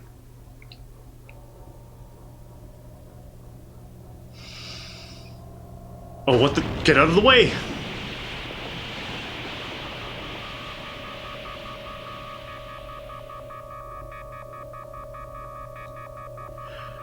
My field of vision disappeared in a storm of pure white. The thunderous sound of metal grinding assaulted my eardrums. Oh my god, a delayed blast shockwave scattered raindrops everywhere in a boisterous dance similar to a storm at sea. The wind whipped about me and my nose was filled with the smell of burning ozone. In the next moment, my body flipped into the mud as if it had been thrown by a gigantic hand. A mad buzzing filled my ears. I was blinded and couldn't move my legs. They felt as heavy as if they had been cast out of lead. Momo Ray-chan? Oh, thank you, Momo. You've picked an interesting time to raid because what happened is we were attacking an enemy robot. We damaged it, but then it shot back at us, and it might have shot us. So it's unfortunately a really things are dark. And also, yeah, like basically this is him reacting to being possibly shot. So we'll see where it goes. I fumbled around and found that fragments of rubble had toppled over and now blanketed my thighs. I twisted my body about and somehow managed to extract myself. Unlike my body, which wouldn't move dexterously at all, my head was swarming with activity. Just now, the fiddler crab had aimed in my direction and fired its main cannon. The slug had veered sharply upward and had struck a building instead of me. Yumimi? So for those who don't know, there's a lot to explain, but long story short, we have a robot companion. Yeah. And she does not seem like the kind of robot companion who can she doesn't even know what war is. So, It was an attack pattern that couldn't have possibly existed. Not against a single infantryman at point-blank range. I tried to move out of the immediate vicinity. If it were running off internal power, then it would take 25 seconds for the LERC on a Type LE to be fully recharged. If I didn't move now, then with the next shot, the building would collapse on top of me. As I made to retreat, I realized that I had no sensation in my right leg. It seemed like it was broken. Both my eyes and my feet now, As a dull pain began to creep up from my leg, I started to laugh. Even now, the rain still continued to fall. And now, I finally understood the situation. So that thing was broken as well. Embraced in the arms of the unending rain, that mechanized monstrosity of a spearman was still dreaming. Dreaming of the gentle city that it was charged to protect, and of the mighty enemies that it was charged to destroy. I could hear a sound reminiscent of a thundercloud's cracking. Its condenser coils were charging.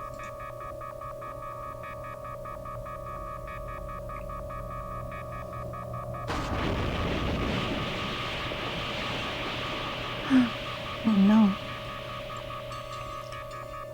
For my part, I could hear the sound of things underfoot, and the echoes arising thereof. My eyes would not open, as if they had been run through with splinters. The hood of my waterproof cloak had been ripped off, and so I could feel fragments of concrete falling on me directly overhead. No, these were drops of rain. The rain was simply continuing to fall, as if not a single thing had changed. I had absolutely no idea where I was. I was probably several meters from my starting point, but I didn't know anything other than that. One of my feet got snagged on something and I tumbled to the ground. My grenade launcher rolled from my hands. The inside of my mouth was cut, and I could taste lukewarm blood spreading out from within.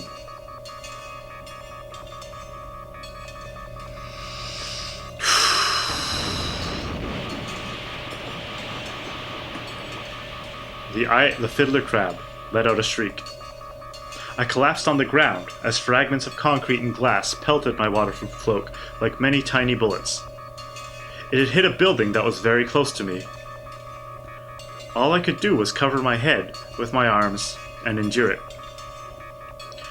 A few large fragments hit me directly on my back. I could feel the warmth of blood soaking my undergarments and the crevices of my skin. So I too was breaking down in the midst of the rain. There was no pain. The only thing was that it was incredibly difficult to breathe. Any more than this, and I wouldn't have been able to tell, and I wouldn't have been able to take a single step further. Even if my eyes were shut, it was still easy to tell where the fiddler crab was just by the sound. The 3 remaining legs would not be strong enough to absorb the recoil of the LERC. Every single time it moved, it was destroying its own frame by itself. Every single time it moved, the outcry of warped metal and shredded carbon fiber resonated dissonantly in the air. These sounds were nothing other than its death agony. Take a sip of water. It's gone mad, I muttered, as if someone could hear my words. Just what had gone mad?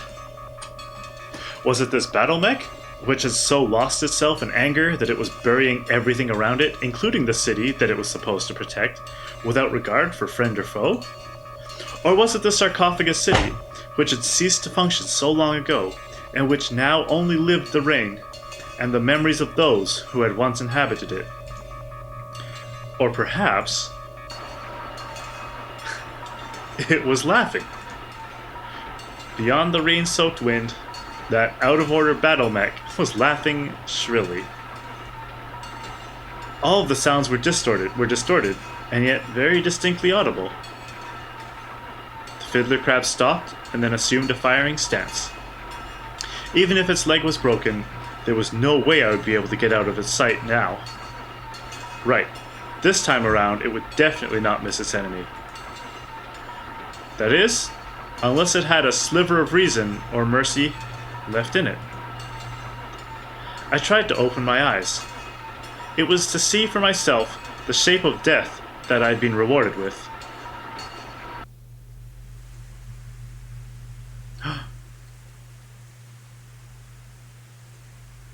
The fiddler crab had stopped moving. Yumami? What are you... She was standing there in the middle of the buffer zone.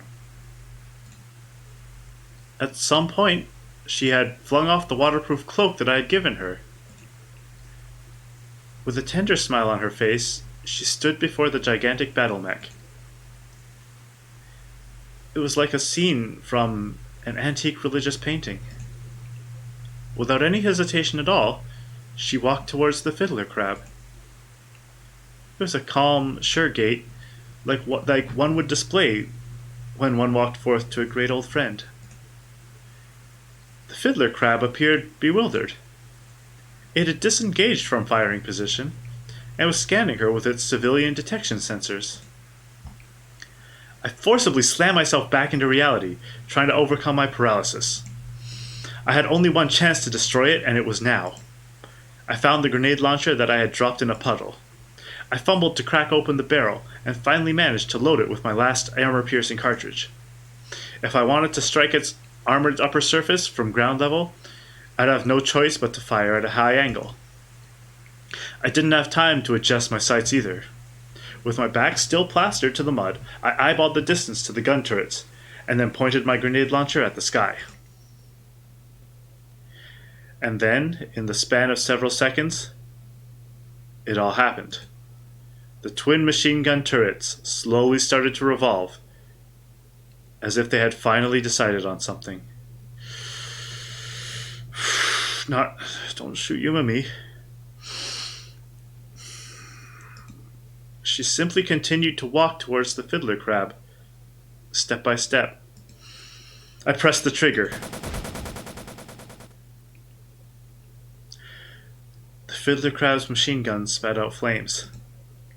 The 40mm canister arced through the threatening sky, trailing white fumes behind it. The line of 13mm... Oh god, I hope... Did she, sacrifice herself to save him? To save his life? The line of 13mm machine gun rounds kicked up a path of water towards her like a murderous red serpent. The canister hit. I could see the fiddler crab's main cannon seeming to expand. The ammunition bay hatch blew asunder, letting smoke and letting flames billow forth. The fiery serpent continued to rack towards her delicate body, as if to eat her alive. And then...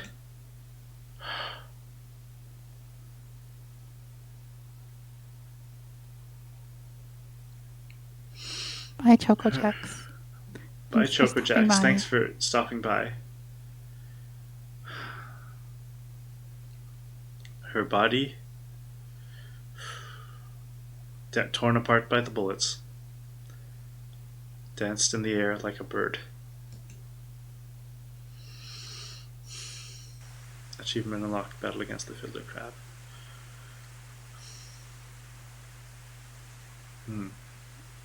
I've been reading for a while. Nitori, do you wanna? Sure, I'll take over.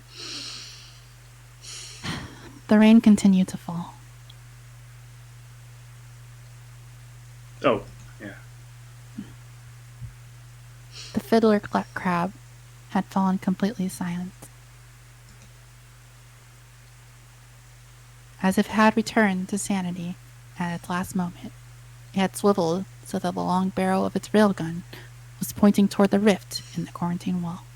You and me. However, that gun would never fire again. The ammunition inside the main armament had all been induced to explode, and black smoke was rising from the crevices in the armor plating. This was a sight that could be seen anywhere in this dead city. It was freezing cold, and my breath frosted white. The widely scattered wreckage was steaming in the rain. I walked forward, pulling my broken leg behind me and following the bullet marks in the ground, and finally arrived at where she lay. You and me. We're gonna show it. What a terrible day for rain, Case says. That's every day.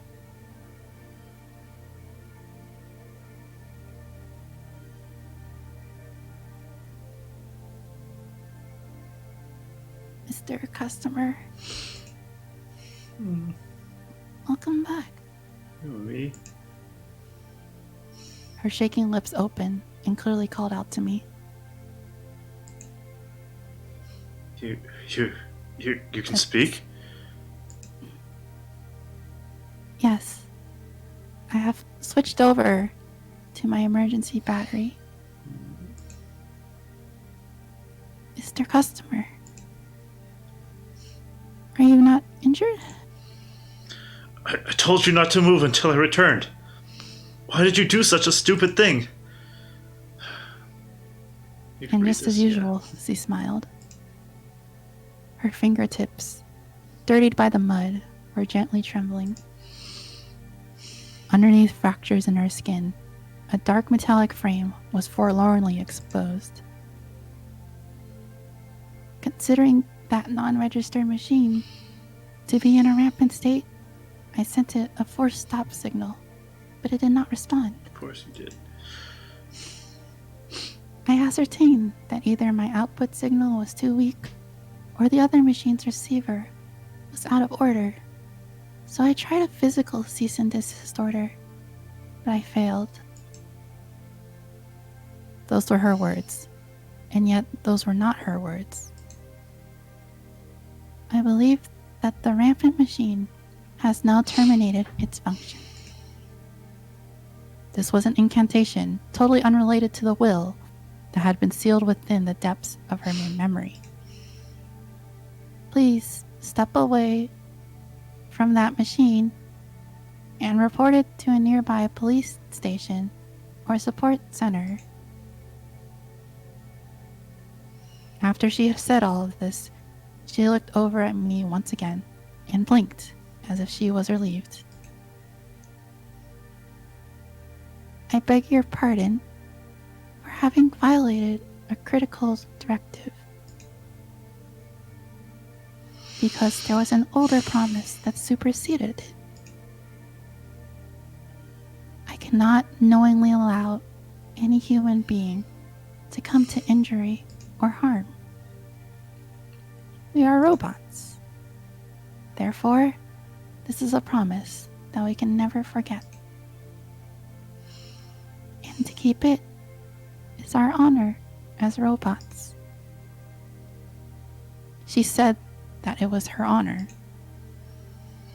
That the instinct that the human beings who had never cared about anything other than themselves had it embedded into her was an honor. Mr. Customer, are you injured? Are you hurt anywhere? Oh, I'm fine. That was all I could manage.